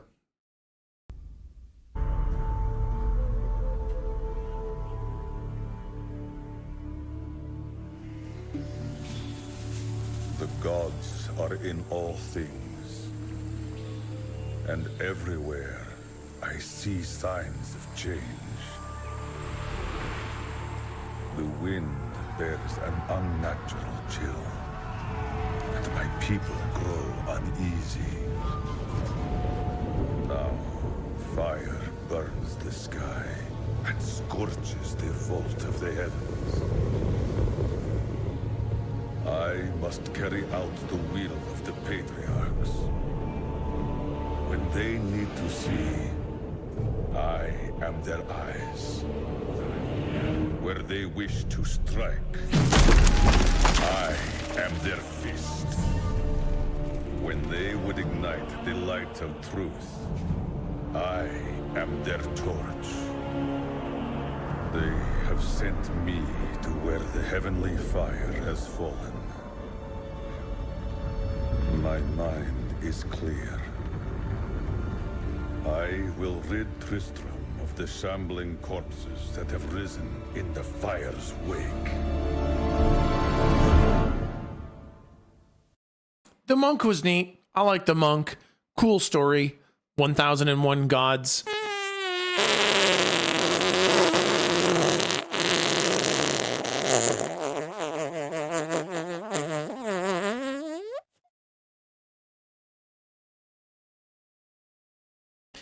Sorry, I had some bits and bytes earlier.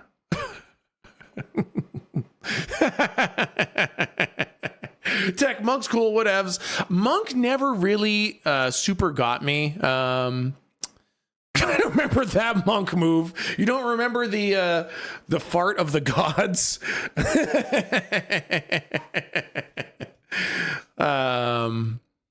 Was that a cream pie? Yes, 313. That was a cream pie. Diablo Monk was pretty lame. I don't know.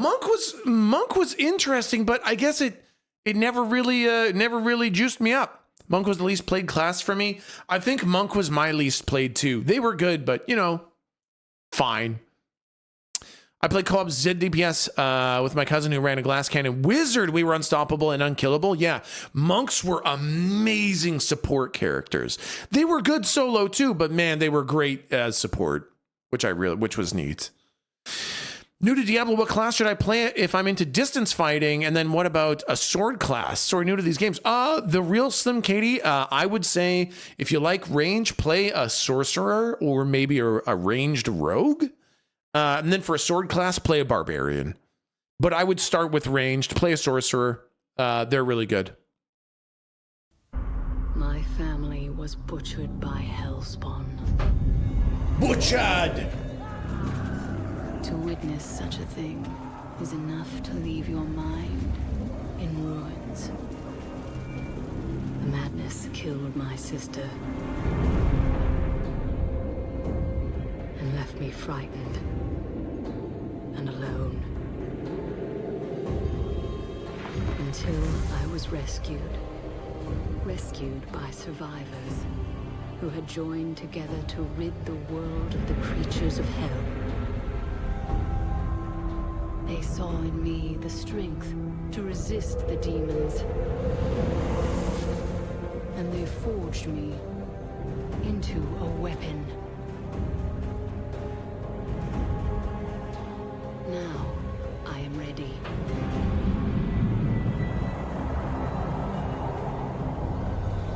A meteor has fallen in Tristram, and the dead have risen in its wake. I will send them back to their graves. Once I was hunted. Now, I am the hunter. I am the hunter.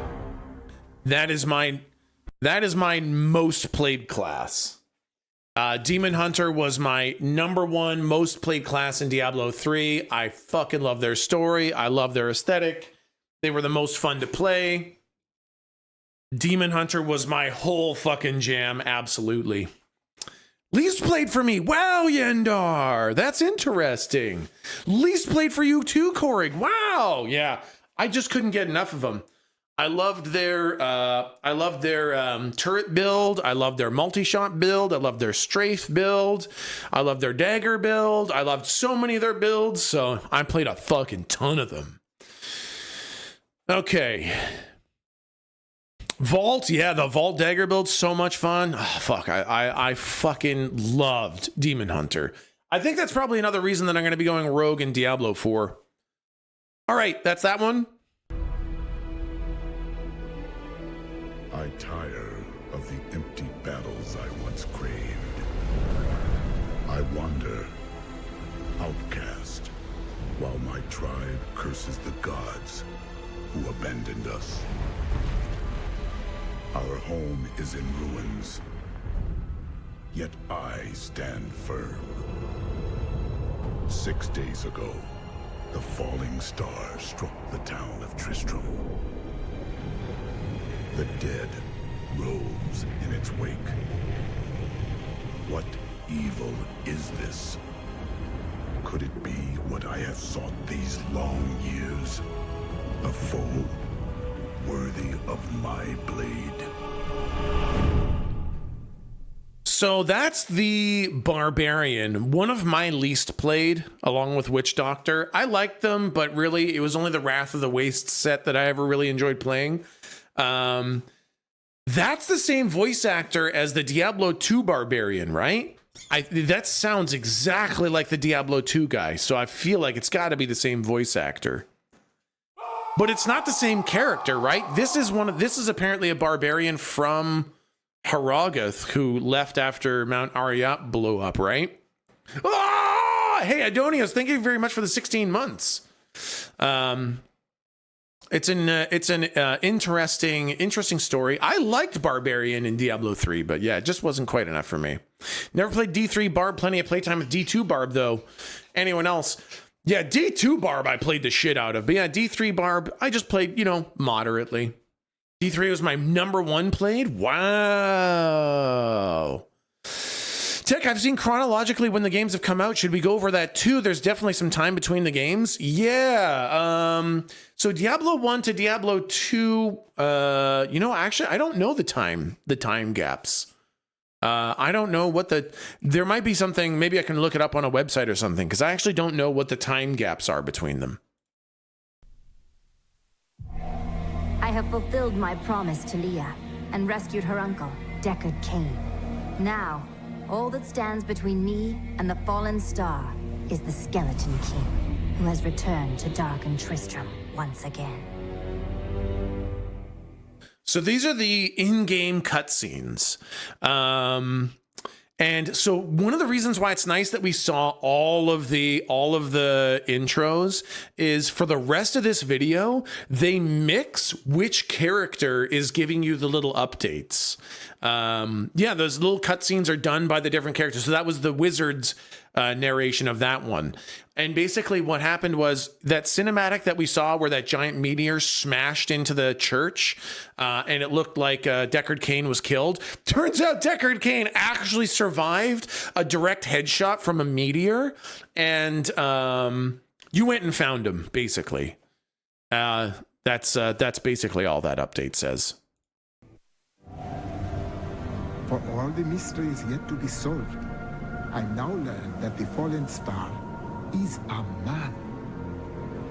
He remembers little of himself. I will bring him to Deckard Cain. Perhaps then he will have some answers. So in that cutscene, basically, you find out that meteor that fell down and smacked Deckard Cain in the face, apparently that was a person falling from the sky, but they don't know who or what they are.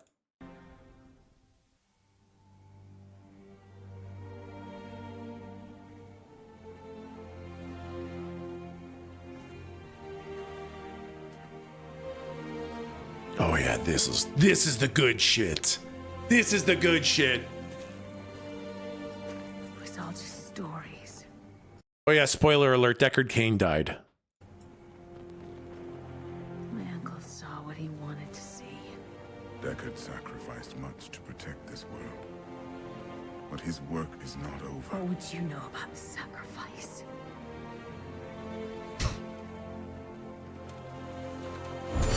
Tyrael, the ancient law of the high heaven strictly forbids us from interfering with the mortal world.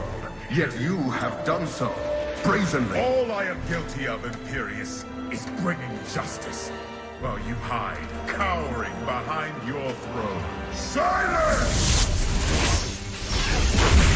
You will now answer for your transgressions.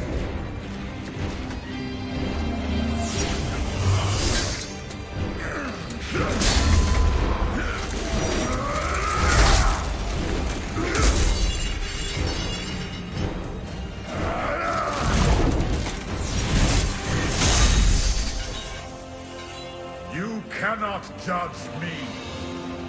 I am justice itself. We were meant for more than this. To protect the innocent. But if our precious laws bind you all to inaction, then I will no longer stand as your brother. Ooh, that's an expensive floor, man. To be one of us. Sacrilege.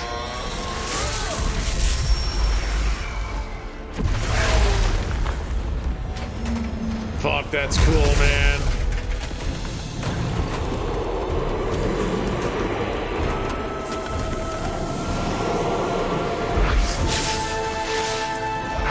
Angels are such drama queens. I fell willingly.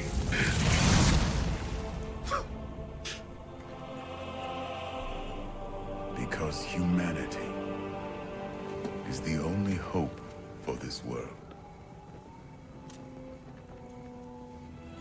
Huge man.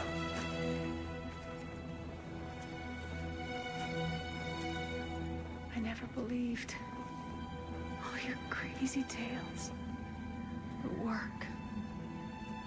You never finished.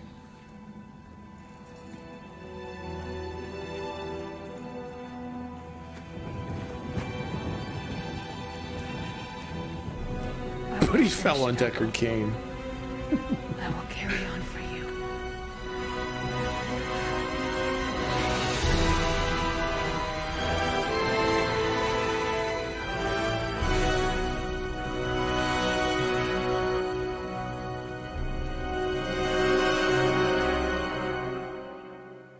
Okay, so okay, all right, so Oh, Mr. AJ Singh, found on beta. I couldn't get the sell to dismantle balance rate. Any tips on mid to late game? Honestly, I just fucking salvaged everything. I didn't really worry too much about money. I worried more about materials, but I don't know that I play optimally, but I just fucking salvage everything. Fuck it. The materials are always good. So I just salvaged everything. I don't know that there's really a wrong way to do it. I think if you sell everything, that might fuck you over, but salvaging, the materials are good at level 1 and level 1,000. So especially your good gear. Okay, get the fuck out of here. So the person that fell from the sky was Tyrael. He gave up his divinity and became immortal, and Deckard Cain reforged his sword, and then Deckard Cain died, basically. All about selling your gear, right? Okay, we've got more videos to watch. Sorry, I'd love to talk about selling gear, but we've got more videos to watch. Sorry, so it's already playing. I can't try to. Oh, quiet.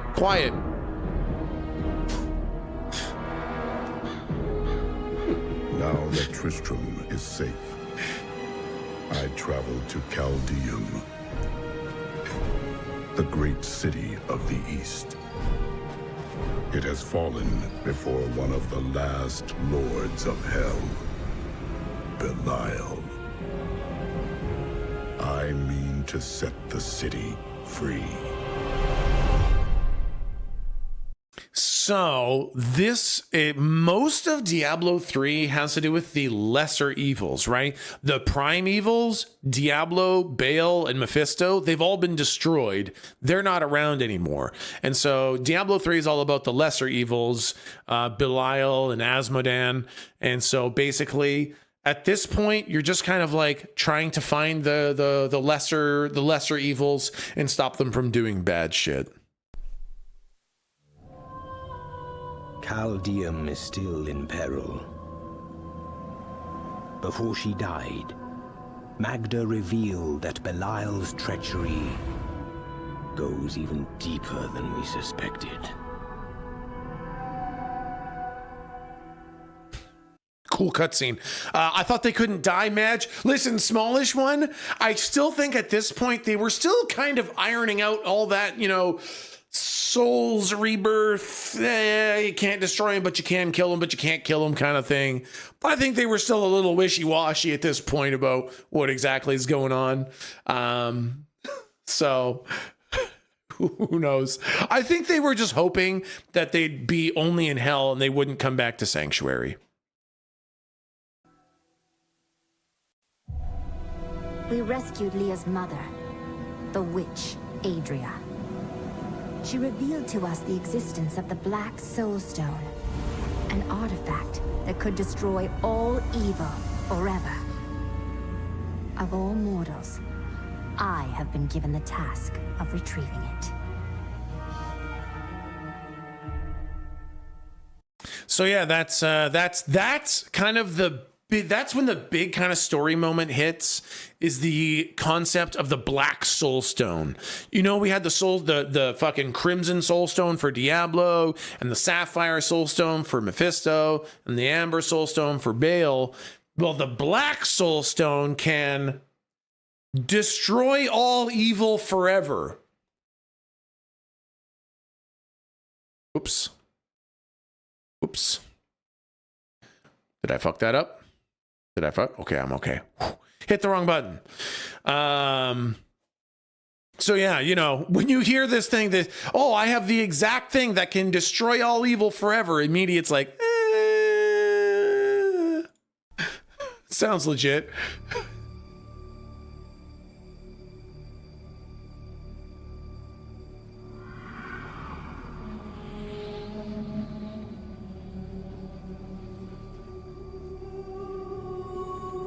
Which one is this?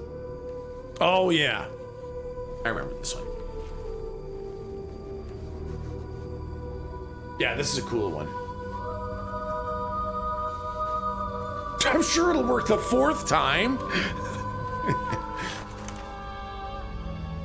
If all you have is a hammer, everything has to be a nail.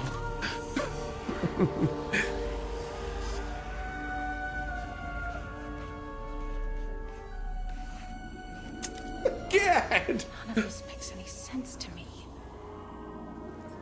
What am I missing, Uncle? What am I supposed to see?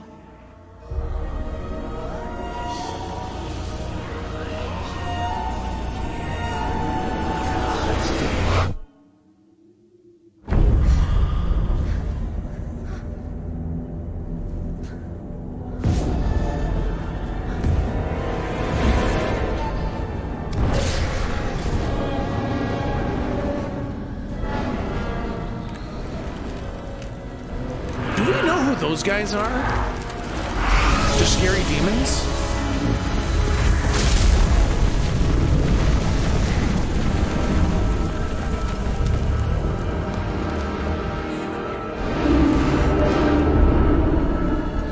You thought you were so clever.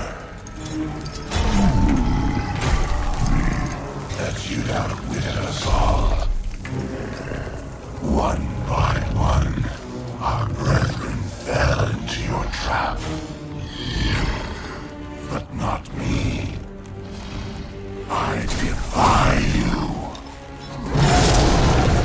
I'm too smart. I know the Black Soul Stone is the key, and it shall be mine. Soon my army shall pour forth from the shattered mountain, ravaging this world and all hope of resistance. My minions will find the stone, wherever you choose to hide it. Then, at long last, Osmodan shall reign as the prime evil. You know he's evil when he refers to himself in the third person.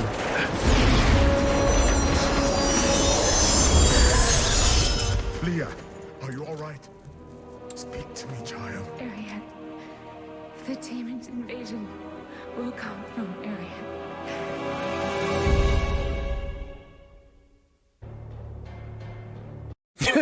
I think I watched these cutscenes exactly once and I was like, I don't get any of this and don't want to put the effort in to understand, so I just skipped forever. That's fair, man. Well, hopefully this is helping you kind of figure out what's going on a little bit, right? You know, we're like, hey, we got to stop the lesser demons. And then we learn that there's this thing called the Black Soul Stone, which can kill all evil forever. And we're like, ooh, that sounds important. And Asmodan's like, yeah, that sounds important. I want it. The Lord didn't tell me who drops the best loot. Exactly. Yeah. Yeah. So, you know, basically, I like how Asmodan in classic villain is like, yes, you see, the Black Soul Stone is my key to ultimate power. So I'm going to strike out from my secret base in Mount Ariad, and I'm going to get the Black Soul Stone and then become the prime evil. Wait, where'd you go? Thanks for the whole plan, Asmodan.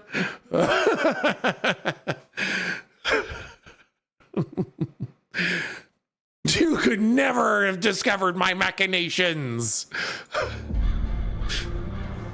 Chaldean is free from Belial and his deception.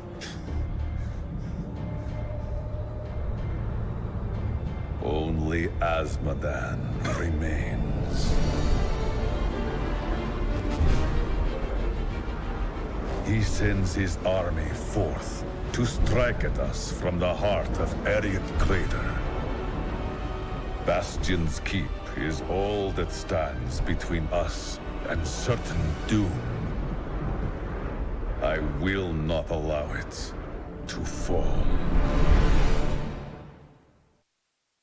I have secured Bastion's Keep, but the final battle is still waiting for me on the fields, where Asmodan's war machines are closing in. That's it. You killed Belial, and now you're dealing with Asmodan. All right, here we go. The demon gate has been shattered, and the way to Asmodan is now open. He has brought hell itself into the crater, powering his legions with vile sin hearts. I will destroy them, and bring the Lord of Sin to justice. Oh no, there's more video game mechanics for me to encounter. That's basically it.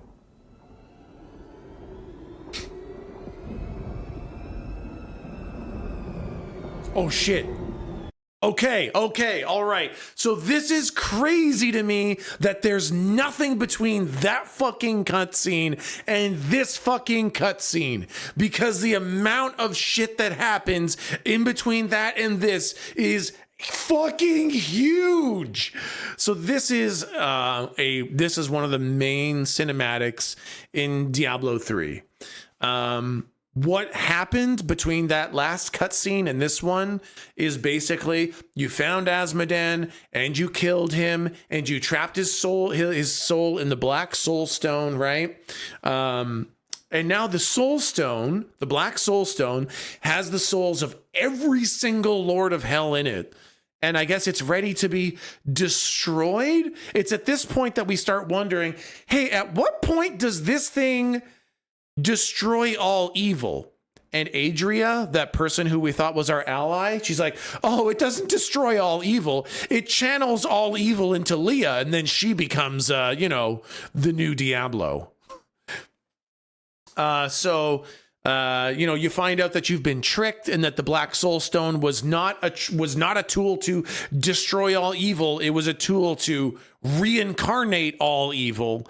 And it got channeled into Leah. And then Leah basically draws a circle in the air and just goes into heaven. So this is Leah, the Deckard Cain's niece or ward or whatever. She just walked into heaven. So that's what this is.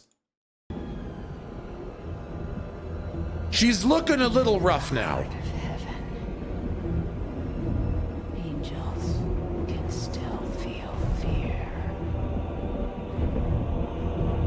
I thought Diablo's Soulstone was destroyed in D2, so how does he return here? Okay, so this is where that lore becomes a bit more important. Where when you destroy a Soulstone, you release the spirit that was within it. It doesn't actually destroy the spirit. You can never destroy Diablo's soul. You cannot destroy any of the evil souls. You can trap them and you can release them. That's it. So they were just cages. So when the soul stones got broken, they got released. But then the black soul stone absorbed all of them. And she has just been infused with the power of the black soul stone, aka all of the lords of hell.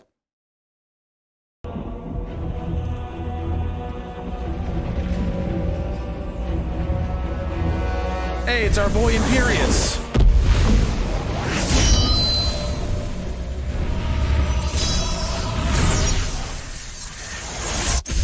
Here he is. My old enemy. You cannot hide from me, no matter what form you choose to wear. Let your true self be revealed. Diablo.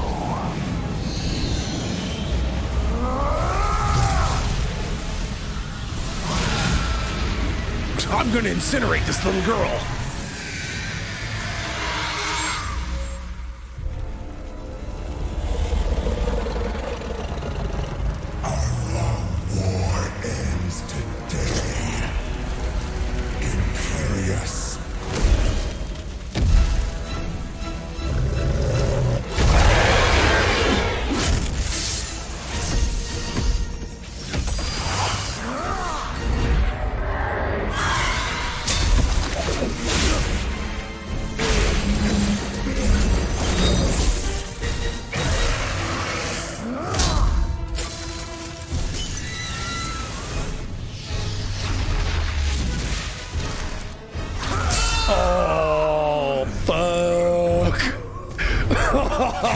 Shit. Beacons are shining heaven, Imperious.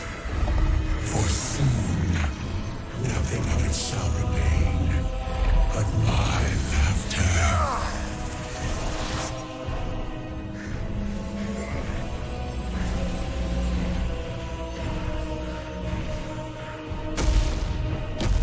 Is that a cream pie?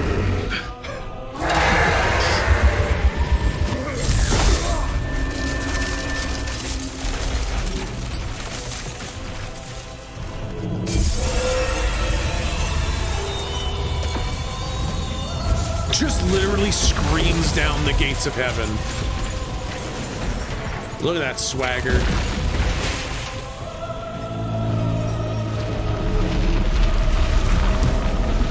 That's one of your sneezes? Okay, that's being dramatic. Voice verification successful.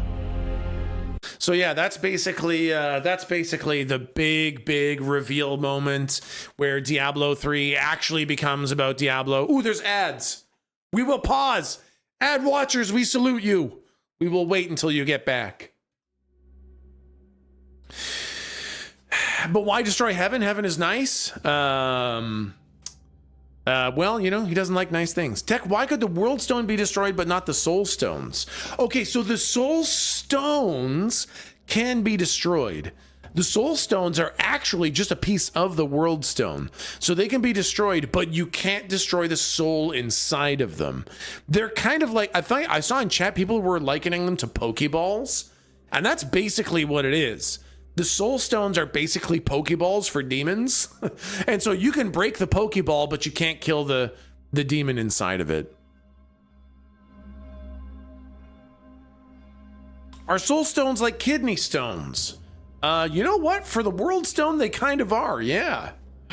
Mephisto, I choose you! For Final Fantasy 14 players, white Auracite, same shtick. Interesting. Kind of like phylacteries. Kind of like phylacteries. It's like a phylactery if the destruction of it also didn't destroy the lich kind of thing.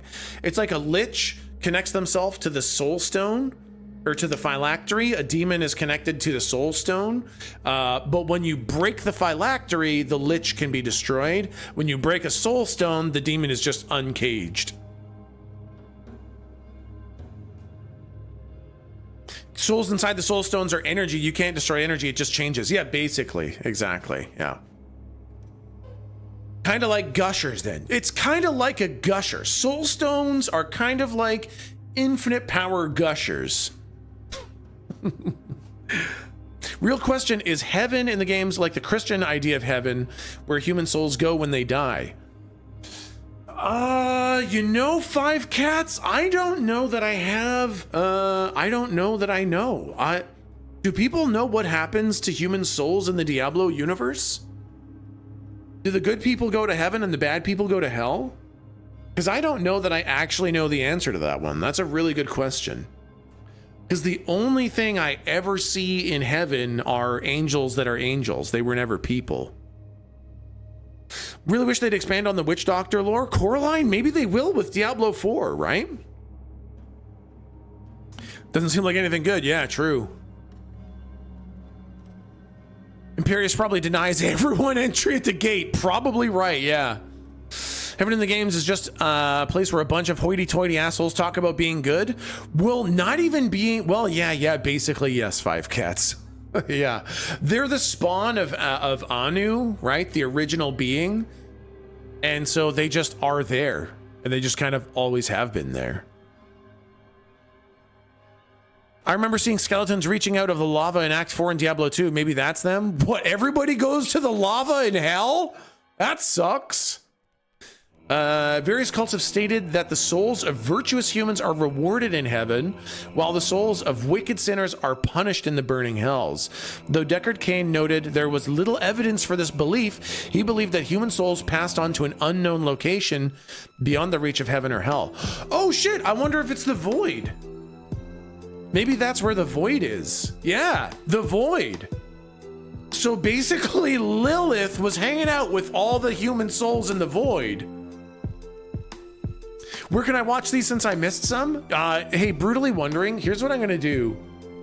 I am going to, while we're waiting for the ads, I'm gonna put all of these videos in the Diablo channel on my Discord. So join my Discord, we have a Diablo thread. I'm gonna put the videos in there. And if you've missed any, they're all gonna be in there. I'll just move them over right now.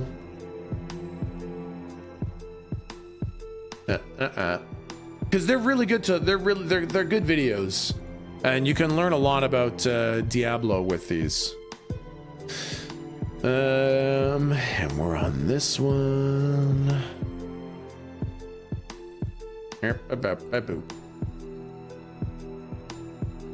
Whoops, that's the same thing, isn't it? Yep, I posted the same one twice. Delete that bad boy. How do we join the D4 clan? Just check the Diablo channel in Discord? Yes, yep. Check the Diablo 4 channel in Discord, and all the instructions on how to join the clan will be there. Also, I'll be streaming. So, you know, you can literally ask me in stream chat for an invite into the clan, and I'll get you in that way.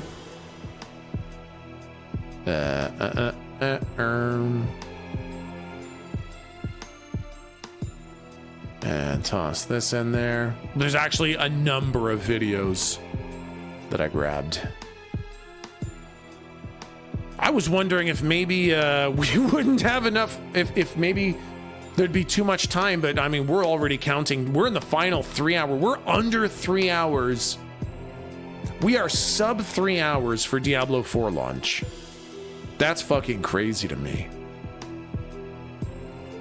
In 2 hours and 52 minutes, we'll all be frantically clicking on the play button, hoping and praying that the servers are stable. Yeah, exactly, miscalculate.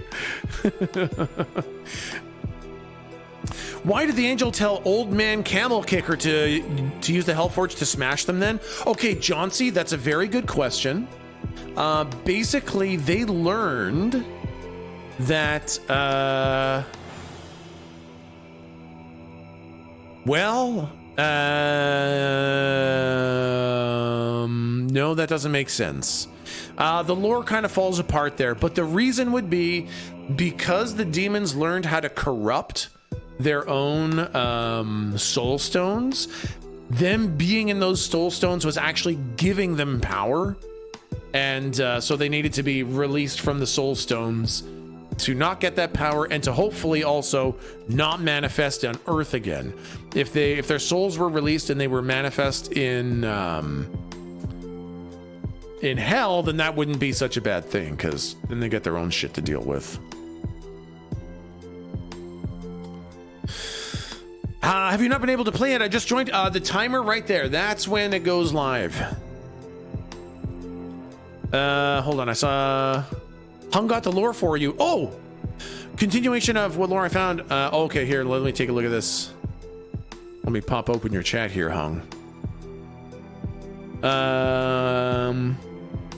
Okay, beyond the reach of heaven or hell. Okay, continuation of what lore I found. That said, the souls of the most ruthless, hate-filled, and aggressive soldiers of mortal wars often come to reside in hell, residing in the fires of eternal punishment. A human soul may be reborn in hell as a demon, provided that they have the patronage of a demonic lord. Souls tormented in hell have manifested in sanctuary in the form of wraiths. Oh, okay, cool. I got super into D2 and played many hours. I couldn't get into D3, however. I don't know what it was. I haven't seen any beta gameplay, but is D4 more like D2 or D3? A lot more like D3. Yeah. If you like D2 more, I guess unfortunately, I guess that might be kind of a bummer to hear, but yes, it is definitely more like D3 than D2. I like it a lot. I really enjoyed it. It's a positive for me. But I know it's going to be divisive for some fans of the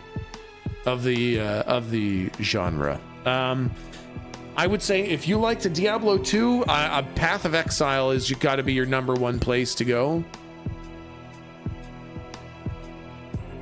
That's more of a true spiritual successor to Diablo 2, and Diablo's kind of going in a different direction.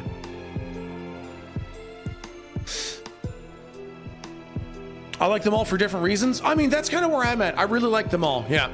I like playing D3 because I could play with one hand. I never got far because I just didn't get into it much. That's fair. That's fair. But yeah, I liked them all. I really like Diablo 3. Yeah.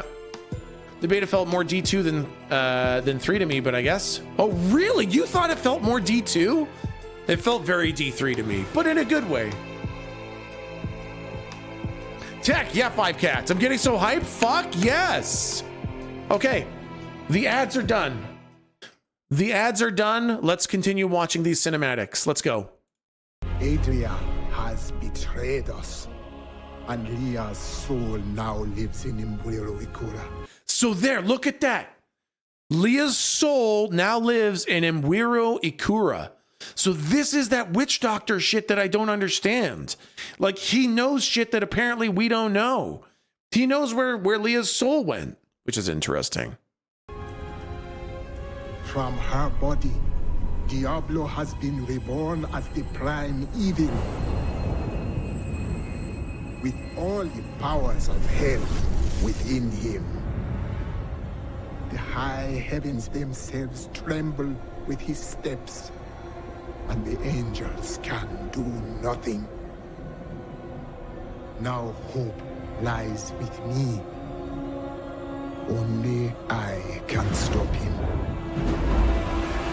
Does that mean the chance to get her back? Maybe, possibly. Diablo has crushed the will of the heavens and driven despair into the hearts of the angels. I have restored hope to them. I have seen no sign of Tyrael in the chaos. I must go on without him and destroy Diablo's hell portals. Video game mechanics! Diablo means to corrupt the crystal arch atop the silver spire. If he succeeds, the high heavens will be lost forever. Tyrael and I go to face the Lord of Terror himself. Video game mechanics! Ooh, rainbow, thank you. So that's basically catches you up to the very end of Diablo 3. This is what happens when you beat Diablo 3. In the end, it was a mortal heart that saved 2 worlds from ruin and cast down the prime evil forever.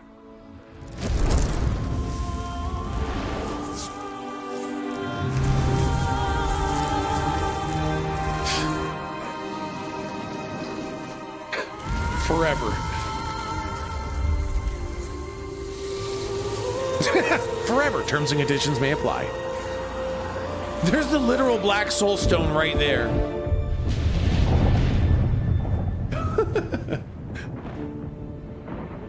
Forever again. A new day breaks for both angels and men.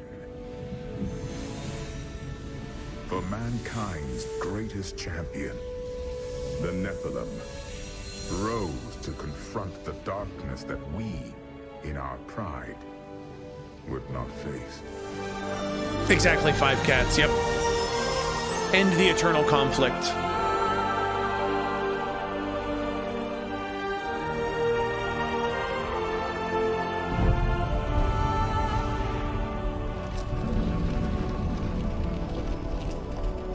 My brethren, I will take my place among you once again. But this time, as a mortal.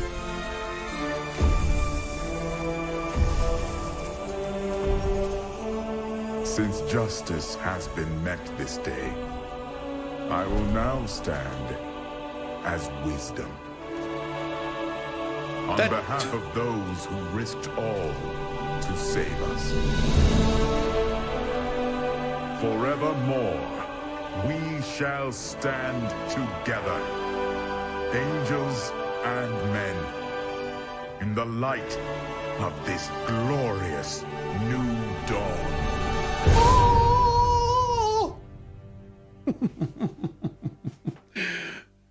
I like how he's like, I like how he's like, yeah, and now I'm going to be the angel of wisdom. That job opening's open, right? Like, is there another angel of, I can be that. I'm the angel of wisdom. Yeah, exactly, Viv. He just walks up. He's like, and now I am the angel of wisdom. And Malthael's like, excuse me? I'm still here.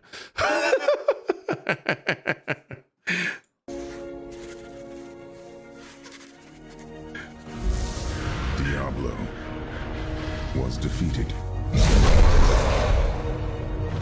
For a time it seemed we would know peace. But it was not to be.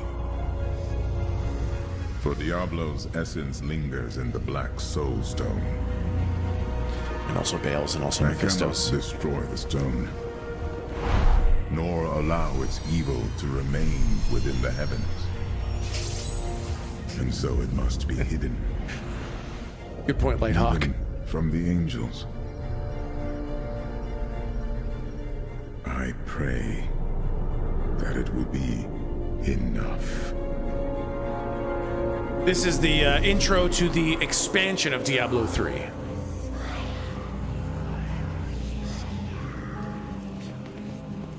The cool cinematic. I like this. Hide the Soul Stone. Yeah, since that worked so well the first X times. No, but we're gonna hide it really good this time, guys. Nobody's gonna be able to find it.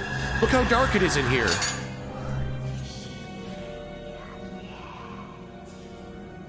You have done well, Horadrim. Your service here is finished. And you should all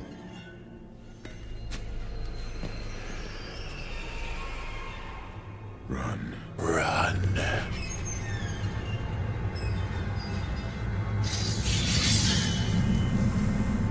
Malthael. Oh, hey, Malthael.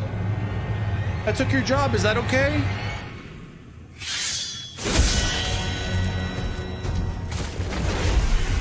Boy, those were Horadrim, man. They were really important people.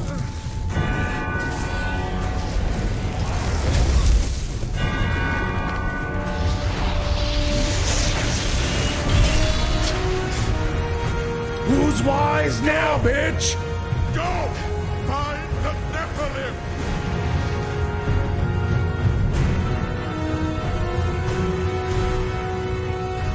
That was Lorath, by the way.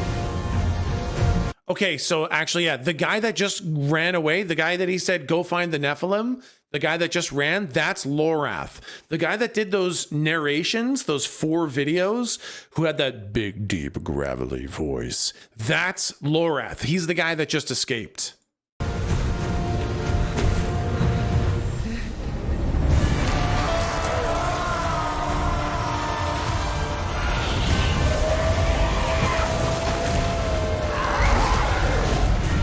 That's not good.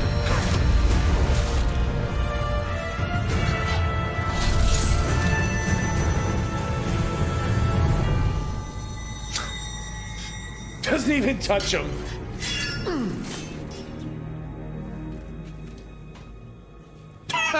Literally.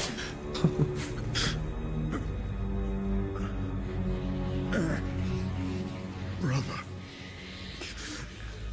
Why?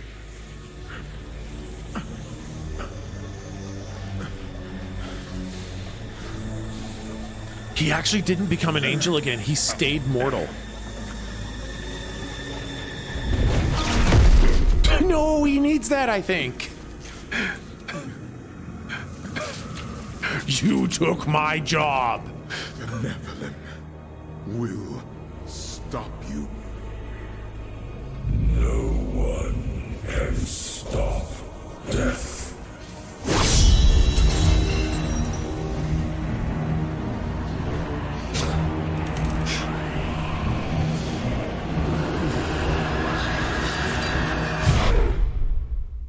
What's a Nephilim again? Okay, excellent. Thank you. Please ask these questions because there's a lot of terms, a lot of titles, a lot of names. It's good to know what the hell's going on.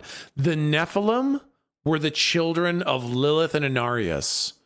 So when they created Sanctuary, when they created Earth, right? Inarius and Lilith showed up and they're like, freaking angel demon sex. Oh, God. Oh, yeah. And then they made a bunch of babies. Those babies were Nephilim.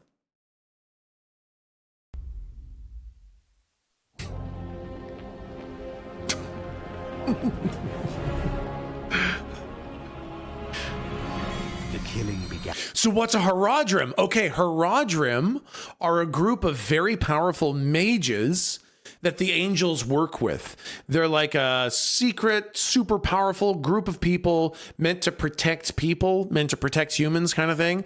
They're the ones that trapped the original primevals and soul stones, but basically they're just like a super powerful cult of mages that work with angels. And in Westmarch, of that I am sure. The angels have started a massacre, slaying all they find. I must see it with my own eyes and learn why they have come. There are many questions, and I have little time to act.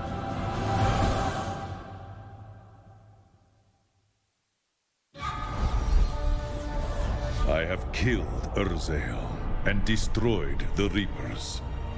The people of Westmarch can begin to rebuild. Lorath and I now go to the Blood Marsh. Adria is there, and she knows how to find Malthael. Once she tells me where he is, I will end her life. So how do you as a player interact with all this story? So basically you are one of the first Nephilim, right? In Diablo 2, they broke the World Stone, which means nothing's keeping Nephilim powers tamped down, right? And so over time, Nephilim powers started to awaken, and you play as one of the Nephilim, one of those supremely powerful beings, stronger than demons, stronger than angels, and you are basically the weapon that Tyrael is trying to use to fix everything.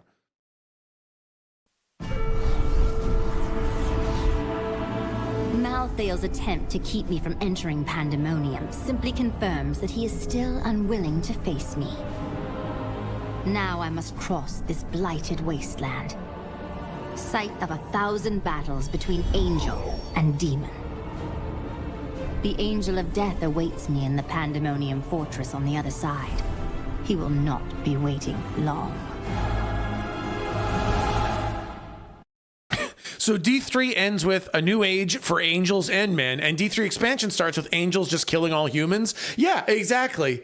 Yep. So if they don't explain why in these cinematics, I think they do, but if they don't, I'll tell you why exactly Malthael is doing this. But yeah, Tyrael jumped the gun a bit on that one. Yeah. A new age for angels and men. Wait, why is he killing all the humans?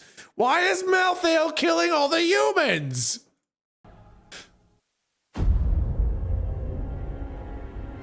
Nephilim. The Black Soul Stone journeys through the portal to Sanctuary. Even now it spreads death across your world. And so ends the eternal conflict.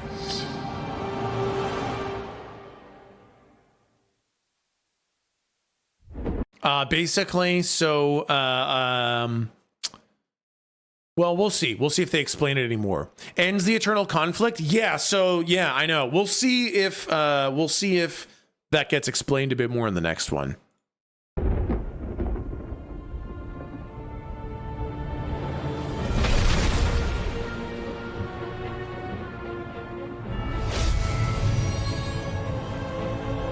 No, I think that's it, right?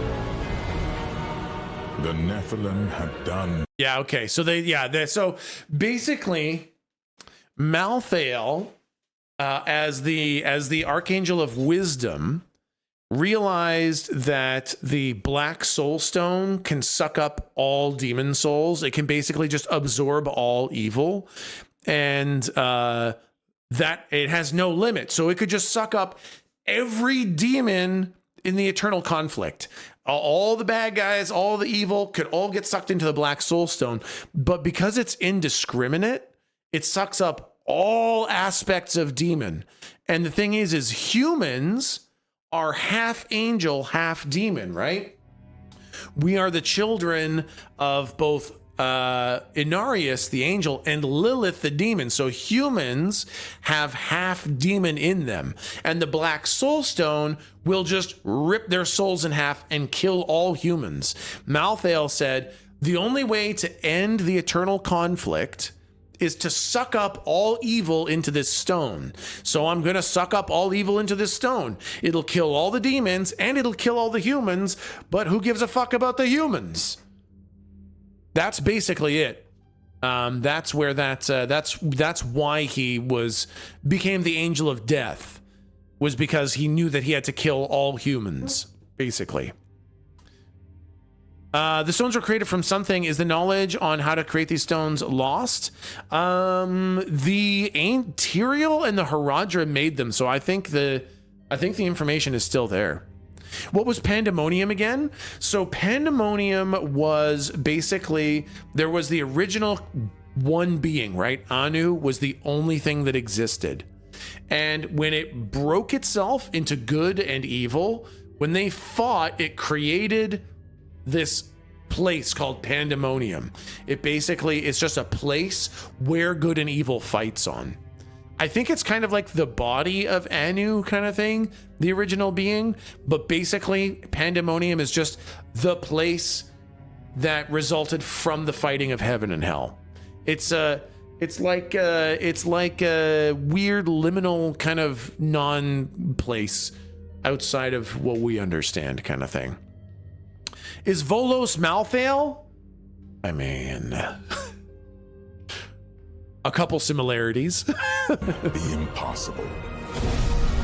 By conquering death, he had redeemed the angels and saved all mankind. In that moment, with victory at hand, I saw the Nephilim in a new light. He is a hero who can defeat the champions of heaven and hell, and a necromancer who protects the innocent. But within him beats a mortal heart that will one day be tempted to corruption. On that day, will he have the strength to resist? Or will he be our doom? So that's basically the lead into Diablo 4. What happened to the Black Soul Stone? Okay, so during the fight with Malthael, and this is wild. This is fucking... This doesn't make sense to me. During the fight with Malthael, he breaks the Black Soul Stone and absorbs all the demons and all the lords of hell and all the evil of everywhere into himself just to try to beat you. And then when you kill him, you release all the evil. Diablo's been released now, right? Yes. Every single demon, every single lord of hell, all the bad guys have been completely set free. Back to square one. Yeah, back to literal fucking square one. We did it. Yeah, so that's the end of Diablo 3. Is back to square motherfucking one. No wonder Diablo 4 is depressing, right? And so a couple things. Oh yeah, minus the World Stone. That's right. Yeah, now we have the power of the Nephilim on us. So I do like that little lean in. It's like the Nephilim will be tempted one day. Will they have the power to resist, or will they be our doom? That I think is a reference to Lilith tempting us in Diablo 4, I think. Diablo 3 was a reset? I mean, kinda, yeah, a little bit. Although I did just realize something. This might be a little bit weird for some people. This might be a little bit much lore to take in. But in Diablo 4, there is that wolf, right? The weird wolf in the very first cinematic, the very first intro cinematic.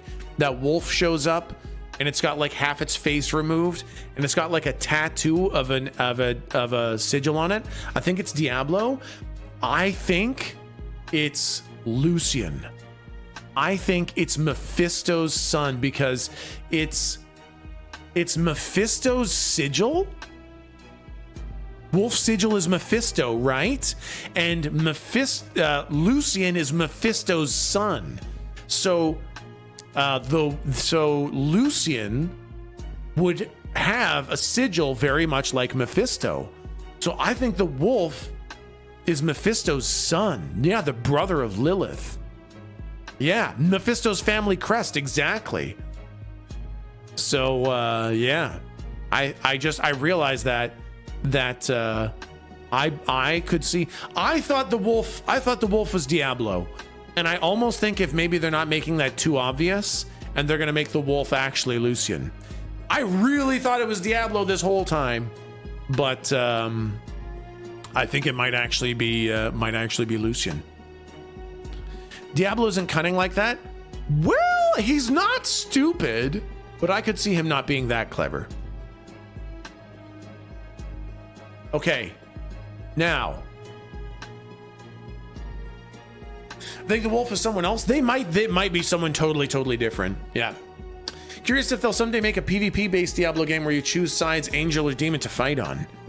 Interesting. I mean, there is PvP in this one. But yeah. All right, one sec. Now, we have now, I think, completed all of the serious lore videos. You have now been fully Diablo loreized. And now it's time for some mother effing Carbot.